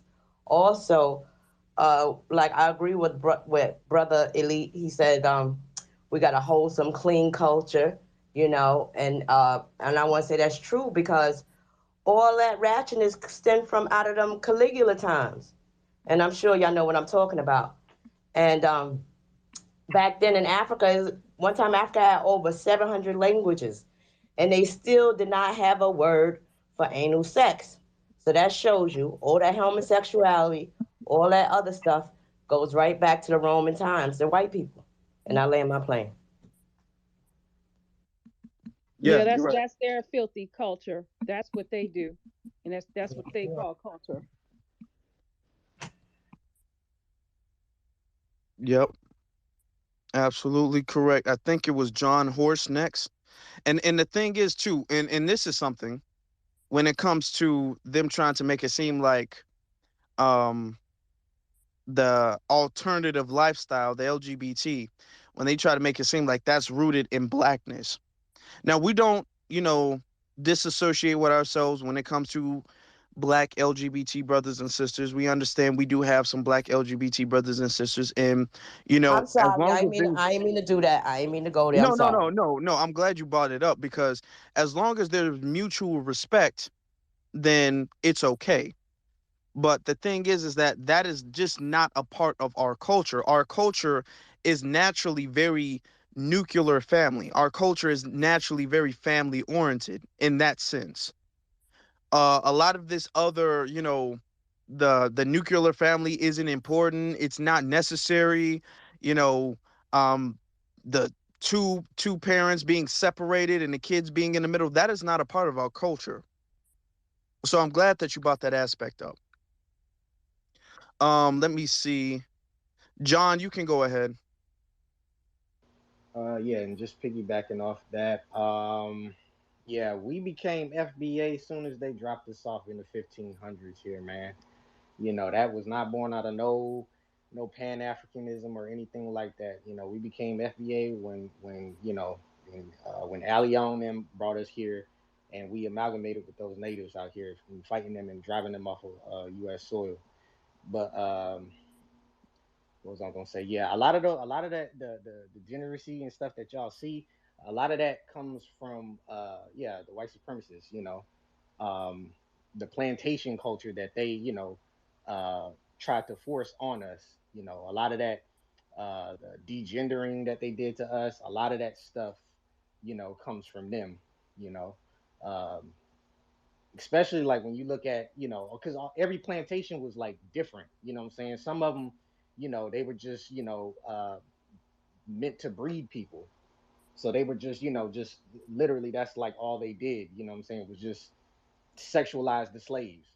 So a lot of that, what I'm saying, that culture, when you look at certain plantations in certain regions, and then you look at what I'm saying, how some of the people act that came out of that, then you understand it's like, oh, okay, you understand that's not black culture. That's that negative culture was imposed on, what I'm saying, a group of people. And I just land there.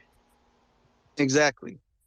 All of the stereotypes, and this is why I keep having to reiterate the importance of knowing history. All of the stereotypes, the Jim Crow stereotypes, um, that we're sloppy, that we're ghetto, that we're uneducated, that we can't speak.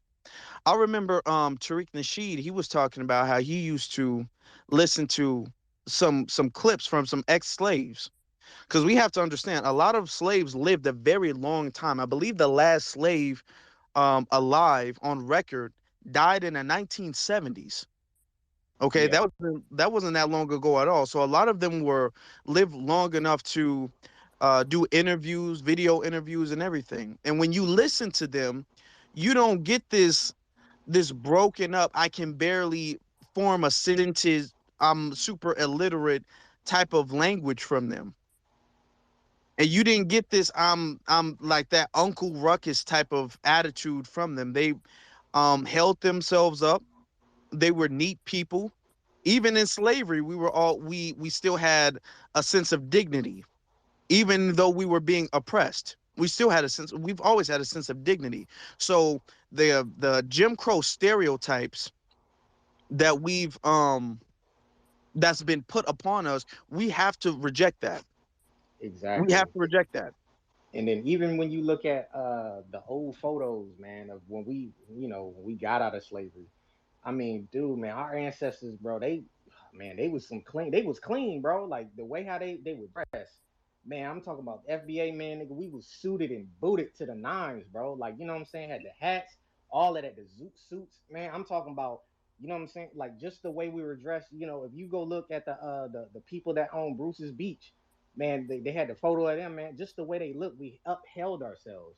You know, I mean, we still do. Like, you know what I'm saying? We always suited and booted, bro. Like, you know, and that's a part of our culture, just to be, you know what I'm saying, clean, nice, smelling good. Like, you know what I'm saying? That's just who we are. We family oriented, you know.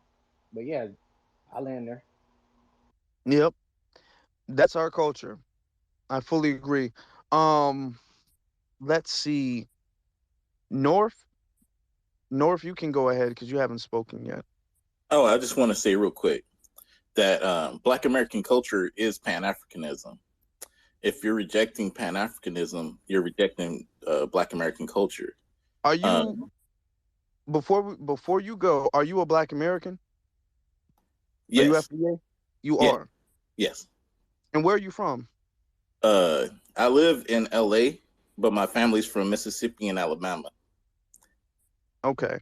And if you don't mind asking, how old are you? 38. 38. And you say that Black American culture is Pan-Africanism? Yes. So Pan-African. So what was our culture before Pan-Africanism? What do you? What we've the reason we're African There's a American. lot of stuttering going on. What The was our reason culture before Pan-Africanism, brother? That's kind of like a broad question, but That's the not reason we're really a African broad American. question. I'm asking. You said if it is Pan-Africanism, if that is the culture, what was the culture prior to that?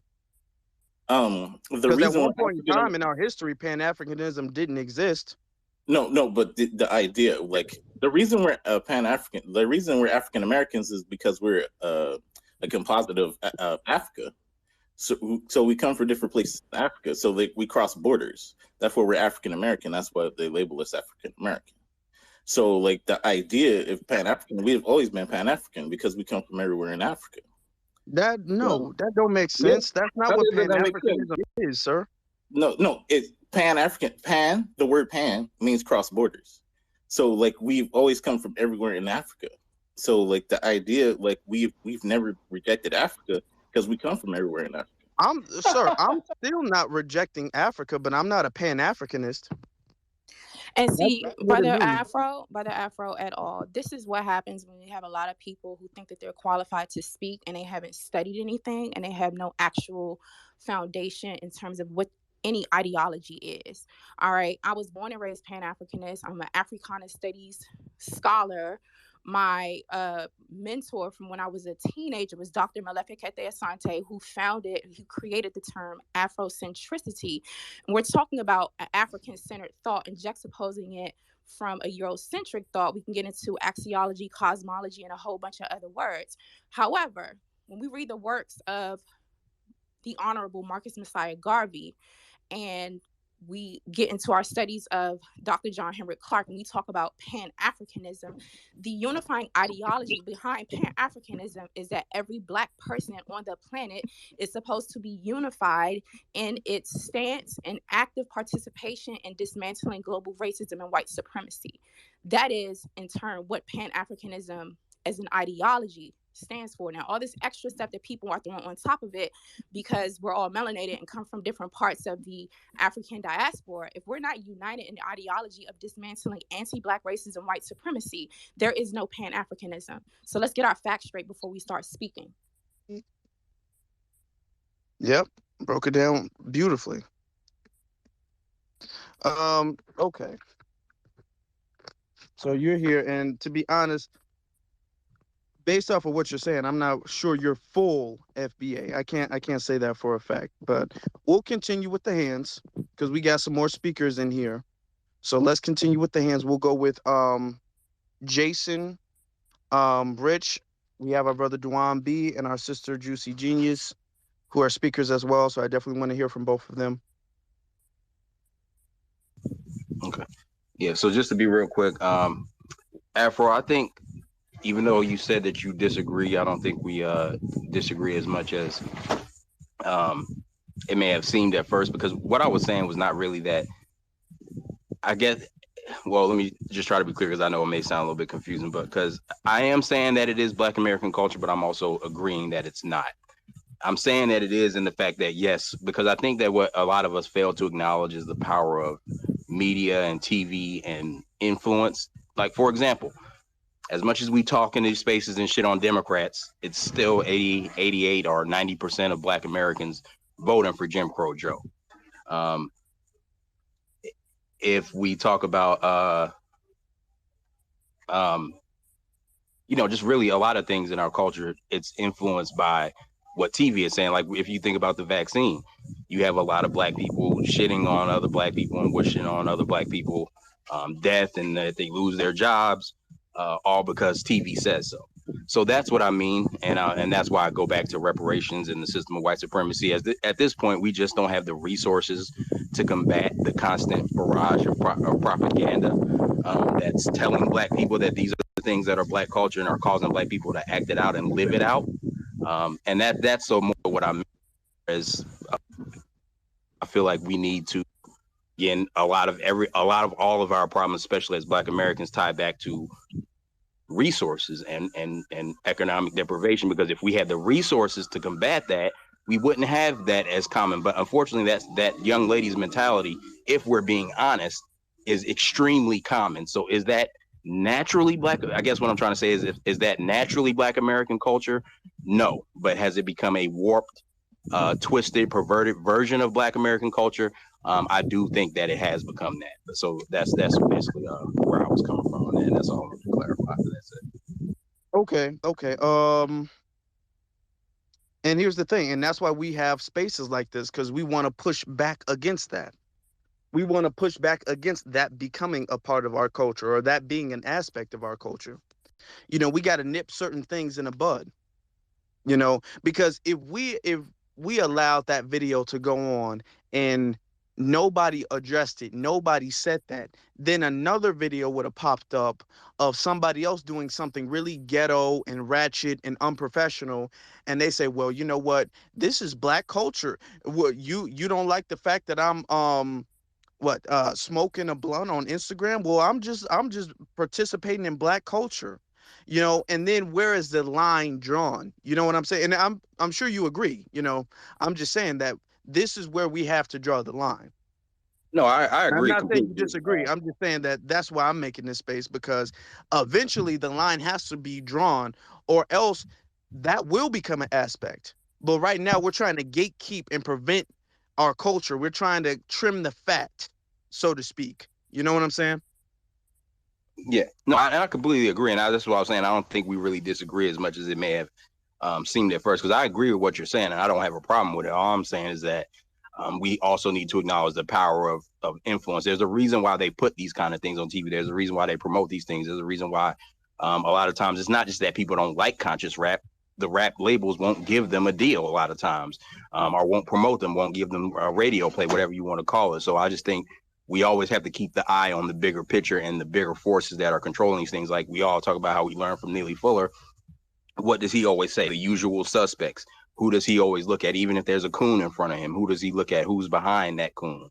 It's always a white supremacist. And that's all I was saying, is that that's why some of the things that we're about, like reparations, are of utmost importance, because at this point, we don't, even though, yes, we can do things like what you did, Afro, which was pushing back when you can, and any and all of us should do that, and these spaces are help towards that goal.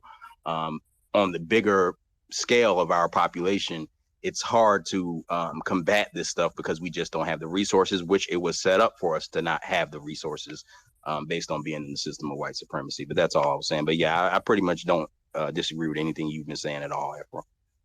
Yeah, exactly. And our brother A3 was in here and he was talking about representation in the media.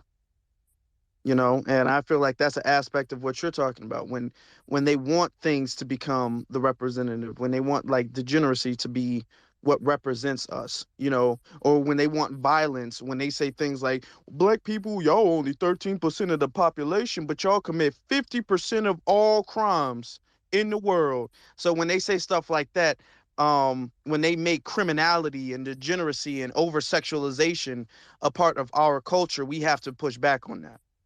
So I agree.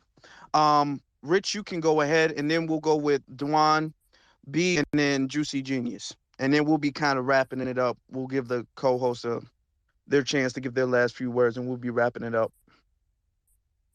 Yeah, I just wanted to ask the sister Lioness if she has an issue with me that I'm not aware of, because that was like left field.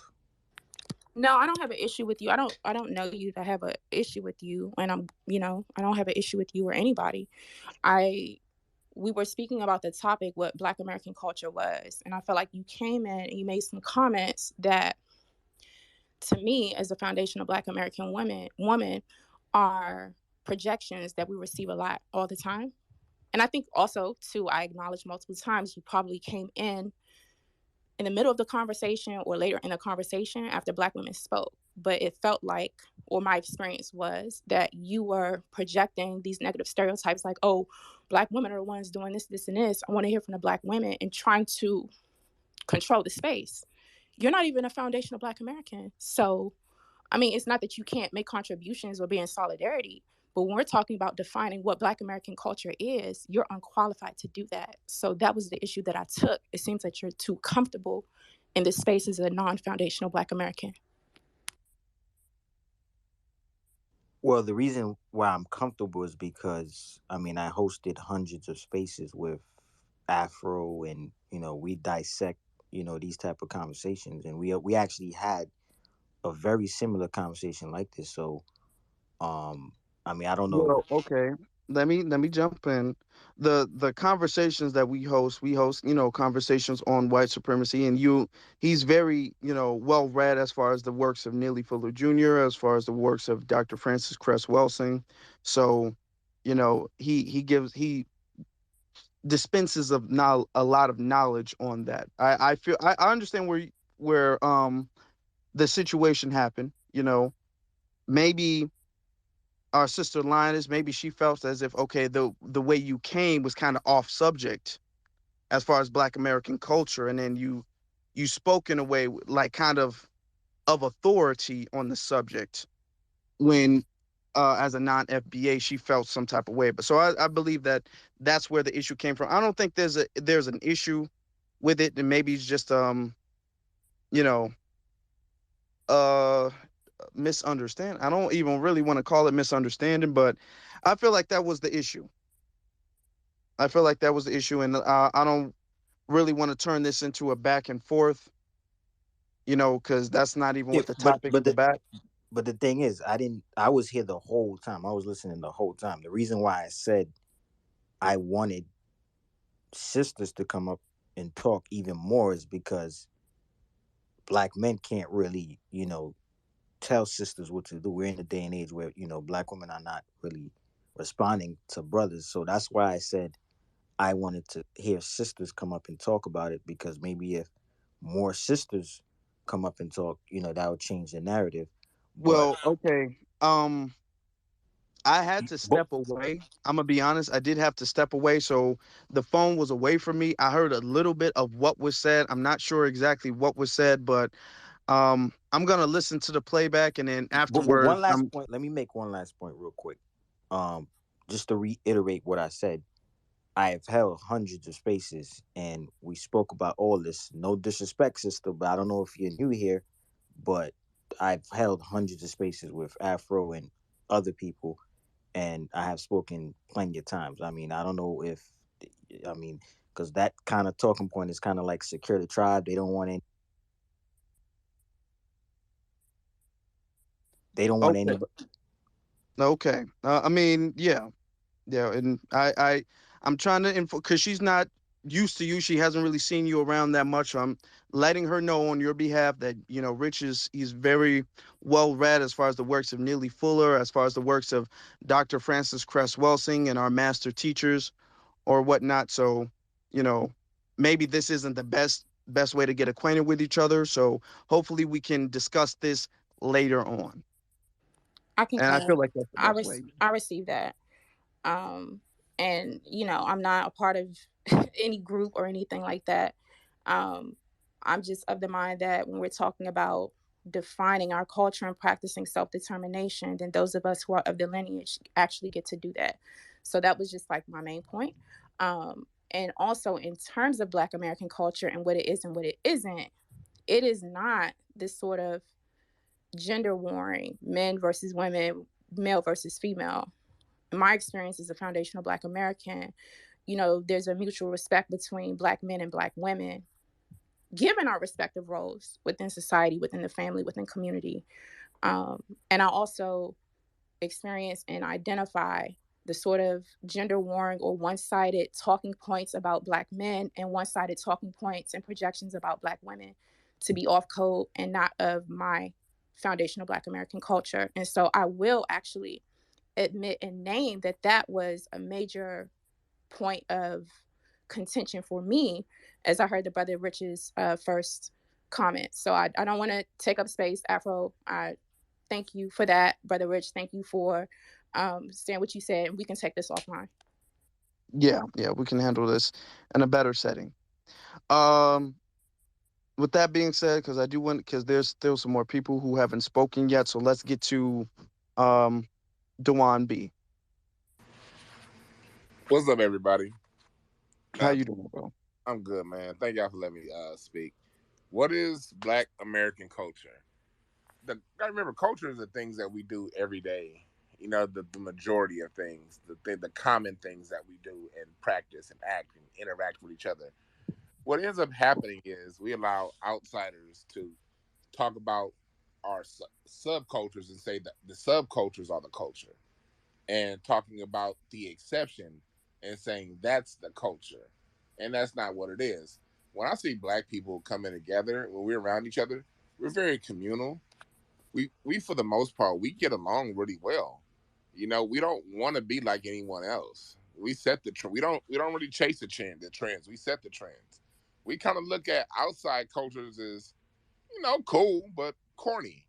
We've never been in our community and seen someone come into our neighborhood from the Caribbean with white jeans and a fake Versace shirt and mandals and ashy ass ankles and say, "Hey, I want to dress like that."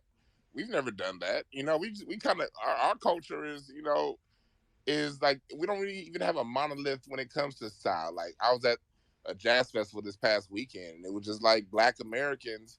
We all everyone has their way of dressing, has their way of talking, their way of walking, but there's a common sort of love bond between us when we see each other, and certain acknowledgement, and that's more of our culture than this ratchet stuff. This ratchet stuff is some stuff that came in after the '70s, really, and it's something that the news highlights. When Black people see people coming in acting ratchet, when we see these chicks coming in with bonnets on their head and they wear size 7 sandals, but they got a size 5 on, we look at that stuff in disgust. Generally, we don't be like, "Oh man, she one of us." We kind of look at those people as like, "Ugh, clean yourself up." But the dominant society with their abundant resources, they come in with the cameras. It could be 10 clean Black people up in a room and two ratchets, and the two ratchets are gonna be the ones who get the camera time. So outside people see that as Black culture, and then on top of that, we get these people from outside of Black America, these Caribbean and African Blacks. They bring their bullshit over, and it all get washed in with our stuff. For example, Tariq always talks about this, but there was actually a video going around just this past week talking about the Belizeans when the Belizeans came to LA, and how the Belizeans are, for the most part, the blood. Most of your blood's a Belizean. And I know that I've been knowing this because I grew up in a blood neighborhood. I grew up in a BPS hood in the jungles here in LA, one of the most notorious hoods. And I remember seeing that. And I remember seeing these cats with Belizean fags, and it would always be these dudes with ponytails. But we would see we weren't really on that tribalism stuff, so we kind of just accepted them. But those was the main ones doing the killing. My dad was in the streets in the '60s and the '70s. Only one person had a gun out the whole crew. Everyone else, for the most part, fought with their hands, and the gunman hardly ever got caught. It was when these outside cultures and these outside groups started coming in, and they don't see us the same, and they brought in a lot of this mass killing and nonsense. And now that we're here to talk about it and say, "Hey, enough is enough," everybody's dumping their trash onto us. People are having issues. So, those things are not part of our culture. Those things are that ratchetness, that whole shooting and killing each other, all that nonsense. That's some stuff that we got infected by over the last 40 years. I have a question for people that say that's our culture. What happens if you've been living a healthy life and you've been doing good and you catch a cold? If you catch a cold, is that cold your culture, or is it something that's making you sick that you need to get rid of? And that's what Yeah, basically what I want I to say when it comes to that. I fully agree. I 100% agree. You know, that stuff has the ratchetness, a lot of that has been put onto us. And when you have the market, the media, I mean, when you have it marketing as if that's black culture, when you have shows like um Love and Hip Hop or The Real Housewives of whatever the case may be, when you're saying, okay, well, this is just how black women act in general. They're always fighting each other, they're always lying to each other, backstabbing, and they're emotionally unstable. And this is pretty much this is what we're going to have marketed as black women. Okay, they don't really do that with other races of people. They Every don't they every don't do that with other races of people like that. every group has an underbelly. Every group has an underbelly. Every group. You cannot avoid it. They make it seem as if we have to be perfect. No, there's always going to be deviants, and we don't have to be perfect. You know what I mean? We our deviants can live, but they don't define us. I always tell people this: go back to the music. The last time we had control of our music was the '70s. The last time we had any kind of control over hip hop was before 1993. When we owned the record labels, our music was diverse. You go back to the '70s, Philadelphia International. Those are music. That's music about love, about unity, the family reunion, the love I lost. It's smoke. The Motown is all about love and coming together. Stevie Wonder, Marvin Gaye. Our pillars of our music society have always addressed concern. They've always raised concern when it comes to things. They've always talked about things. The Whisperers had a song called Olivia Lost and Turned Out, talking about trafficking black women back in 1977.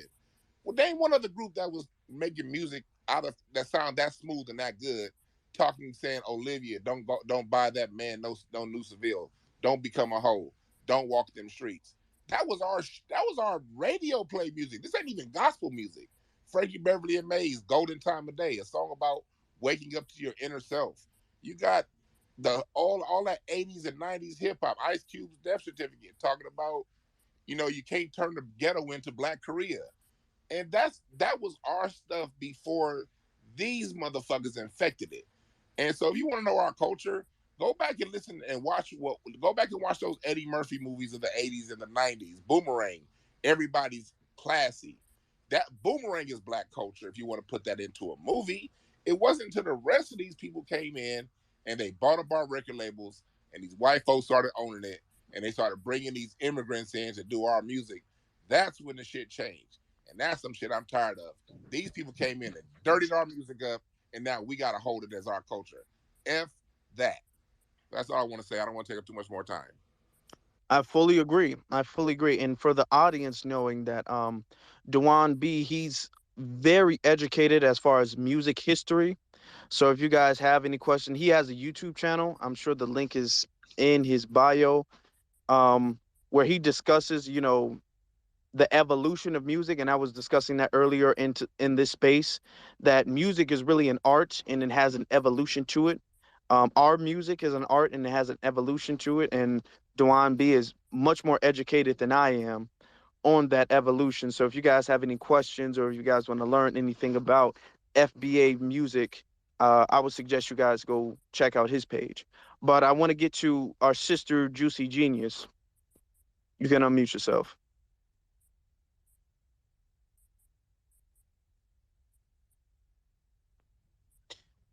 Hey, peace and power. I'm actually traveling right now.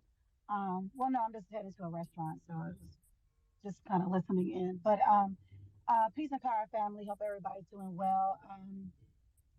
I just tapped into the space. Thank you for allowing me to speak in it. Black American culture to me is just pure resilience and pure fight. Like I've never seen a slave cabin in person, and in 2022, there's still slave plantations that have slave quarters still standing, and they use those kind of as like a marker of, representation, a marker of control. They had a school buses passed by, multiple buses passed by this plantation with these slave quarters all day, the whole time I was there. And I was just blown away that children had to go to school and see this. The descendants of these people are right still in the area. And I look at Black American culture, we evolve just like the art. We're the art of this country. We are the heartbeat of this country. We are the infrastructure of this country. Everything that everyone loves to come over here for, we created, not developed alone, but created, established. And it's really disheartening when people come from outside of our country and come from other cultural backgrounds and come over here to try to rewrite or dismiss or disrupt or dismantle what we are building, what we are still building, what we have built, and try to take credibility for things that they could not conceptualize on their own. The conceptualization of what we come up from our Black American culture is our the evolution of our experiences. When the jazz music came across, when the big swing music came across, and the Renaissance era, that was Black Americans and Black people starting to feel the light of the load, come off of us and remove ourselves from, somewhat level of slavery, and that creativity that came from that, and the style and the fashion. And it's the reason why everyone came to Central Park and came to New York. But I've been in the deep South. I'm tracing my lineage. I'm born in Indianapolis. Mother's lineage comes from Arkansas and Texas. Father's lineage comes from Alabama and Louisiana. And tracing my lineage has linked me all the way to these areas where there's still truth and bloodline to this day, that where I come from. And so we all have that story. And that's what makes immigrants and other people and outsiders and the Uncle Lukes and people, they can't relate to that. You don't have any connection to this land. So you can come over here and sell yourself out, sell your people out, and then try to turn around and sell us out for the degenerate music and culture and things that you're trying to infiltrate. You're trying to dilute our dignified Black American, Black excellent culture. We are a culture of Black excellence, brilliance, resilience.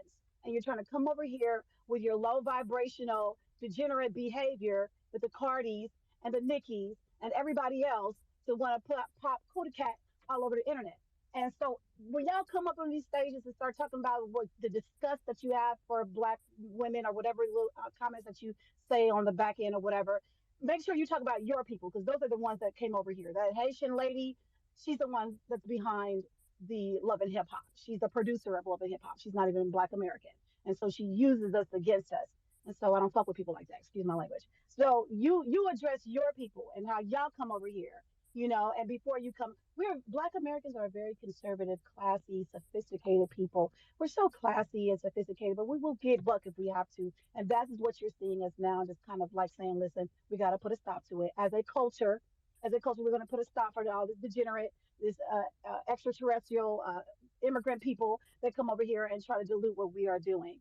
So I just wanted to come up here and speak my piece, Afro Elite. I know you have different people that be in your spaces and stuff like that, but I don't know the rich guy, but I've been into plenty spaces with him. I've heard him say some very, very disturbing things about Black American women or American women or the behaviors of Black American women, and it's made me leave their space. I've actually left out because of some things I heard him say. Not that I was directly offended because he wasn't talking about me per se, but his outlook on the females or the women that y'all call them females. You don't really call us women sometimes. It's referred to as females.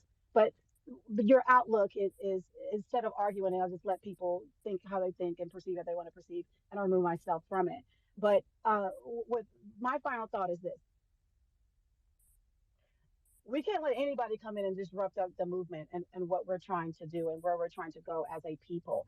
Each and every single one of us has a specific role. Some people are meant for YouTube, some people are meant for the field, some people are meant for politics, some people are meant for media. Wherever you fall into, just fall into that place. You don't have to do everything, but you do have the power to do something, and that is Black American culture, to be empowered to make an impact any way that we can. And I'll land my plane there. Well, thank you very Thank you. much. Thank you, sis. And I also want to name something really quickly, Afro Elite. This is the issue that we will continue to run in when we have Black American spaces and we're defining Black American culture, and folks who are not of the culture come in to this space. And I'm saying that because it creates confusion. We are in a committed action to practice self-determination, define what it is that we're talking about. And things are easily misconstrued. Other folks' cultural practices or outlooks or whatever, come into play. And when they're not of the lineage, it creates contention and it creates confusion. So I think that in the future, we need to really be mindful of tightening up, or just as we're having these conversations, just resetting the room, keeping folks on target, making sure that, folks are contributing constructively as opposed to it doing this. Because right now what I see is, I don't know if anyone else in the space on stage is not of FBA lineage, but what this will turn into is a back and forth between different cultures as opposed to us staying focused on talking about defining our own culture. And that is a time waster, and wasting time is off code because we do not have time to waste time. I just needed to name that. Thank you, Juicy Genius, for your comments. And one last thing. Thank you, sister. Appreciate it. The whole Pan African thing, guys. Hey, listen. If Africans are not pushing Pan African as a continental development or continental organization, we can't waste no more energy on it. We've all tried Pan African at least once. Everybody. I was on some kumbaya shit with other people here with African.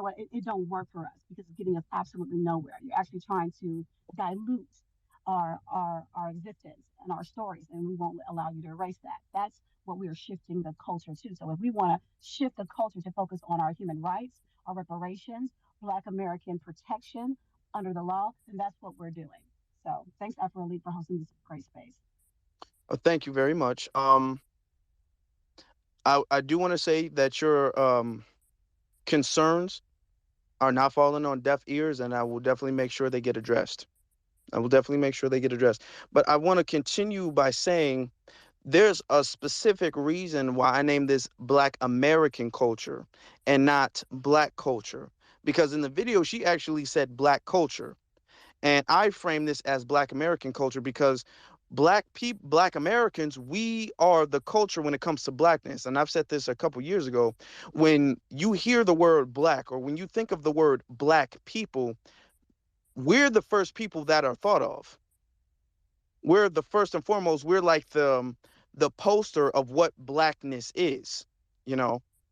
So when she says Black culture, she really means FBA culture. And I find that highly offensive because when they're talking about anything degenerate, anything like over sexual, over violent, ratchet, or whatever the case may be, then it's Black culture, which is automatically or by default Black American culture. Now, when they're talking about things that are sophisticated, like their big grand weddings or becoming a doctor or whatever the case may be, then they want to be Nigerian. Then they want to be from Africa. Then, oh, well, this isn't my um, this is my Nigerian culture. This is my Jamaican culture. This is my, South African culture. So that's when they want to separate when it's something super positive. Now, when it's something like Duan B said, like when it's the underground, when it's something, degenerate, then it's, oh, well, that's just an aspect of Black culture. And as Black Americans, it's time for us to stand up and really define to not only ourselves, but to the rest of the world what our culture is and what we will allow to be our culture and what we will reject from being our culture, being the standard. Like he said before, Dewan B said, everybody has like an underbelly in their society. However, only FBA is marketed as the underbelly is a huge factor and aspect or the main part of our society. That's not the case. You know, just because we have an underbelly, and to be totally honest with you, our underbelly only stems from white supremacy. Because if you know the history, there wasn't a lot of Black people, selling drugs and harming other Black people and doing all of those things back in the 1950s, back in the 1940s and 1960s. It was really after like the 1970s and on, or going on and so forth, where you had things like the what's that thing called, the war on drugs, and all of those things that got mixed in with the culture, plus all of the tethers that would come in and represent the culture too. So that's why it's very important for us to draw the line about where our culture is. you know. So I really gotta go, so I need everybody to be brief. Jason, you can go ahead. Yeah, so real quick, I just kind of want to, I guess, reiterate or re-add on to what everybody else was saying. Like the brother Dewan B was saying, every culture is going to have an underbelly. So that's also, I think, a thing that we fall into is that we think that black people have to be perfect in order for us to be deserving of respect or human treatment. Like I think Afro mentioned and other people mentioned and I've mentioned in other spaces, Italians have mobsters, Asians have triads, Mexicans have cartels, whatever you want to call it. So everybody has, I guess, a quote unquote degenerate side of their culture. Even like Afro was saying, you got porn stars of every race. So I think that's another thing too. But like I was saying, also, as far as black people and black Americans, like Afro was saying, um, what we have to do is understand that's just basically not really our culture. That's something that a lot of times is being pushed on us by white supremacy. Because what I wanted to say was, and this is what I'll close with, is when gangster rap really started to first become a thing and really become popular and widespread, there was a lot of controversy over it because a lot of people were offended. But people were saying, rappers would say, hey, this is my real life. This is what I've experienced. This is what I see every day in the hood. And that goes back to what I was saying originally about how that ties to the economic deprivation and the lack of resources and the reasons why we need reparations. Is because unfortunately for some of us, some of this ratchet culture is real life and it is what we see on a daily basis. And really the only way to kind of stop or slow some of that down is to have the resources to control our culture and provide better lifestyles for us and our children. But that's all I got to say. So thank you. Thank you for that. Greatly appreciated. In this space, we're taking what our culture is supposed to mean and we're putting that in the limelight. We're not allowing anybody else to put the underbelly, to put degeneracy, to put over sexualization, to put criminality. We're not allowing people to do that and put that in the limelight and define that as the standard of our culture. Okay, we're defining our standard. We're bringing our standards back to the forefront and it's staying that way. So I'm gonna let our co-host go ahead and give their final words, and then I'll give my closing statements. So either Thank Sister you. Nikki or Lonnie. I'll just go quickly. Thank you, Brother Afro. I have nothing else to add. I'm tired of talking. Now is the time for us to be in committed action, continuing to make sure that we're doing everything we can to educate ourselves and to really focus on the youth so that we can break this cycle of folks projecting onto our culture and then making sure that we know ourselves and making sure that our youth know ourselves. Thank you, Brother Afro, and everyone else who came into the space to build today. Bless up. Okay, thank you. Thank you, Sister. I just want to thank everyone who came into the space and providing such and contributing and making such great points. I completely agree with what most of the people said here. Sorry, I'm out and driving. Let me park real quick. What I would like to see done is I would like for people to just learn to stay on focus so that we can reach our goal of getting reparations and so that we don't run into erasure within our culture because there are other people who are going, like I'm talking about that female who came in the beginning. I'm not talking about anyone else or anything, but they may come and say things like you don't have culture because they don't want you here. They want you erased. So you just have to stay focused on your goal. And that's about all I have to say because I'm out and about. Black first, everybody. Okay, be one sister. And I want to say, as far as this subject goes, we are as foundational Black Americans. We are defining our culture. We are making it definitive. And we are the only ones who will actually be able to get to define our culture. You know what I'm saying? We're not going to allow the dominant society to come and tell us that twerking and making very super sexualized, provocative pictures of yourself and then posting that for the entire world to see, because she has a very large audience, um, posting that for the world to see, that's not our culture. We're not going to allow that. We're not going to listen to that being our culture. All right. We're going to make our culture as great as it used to be.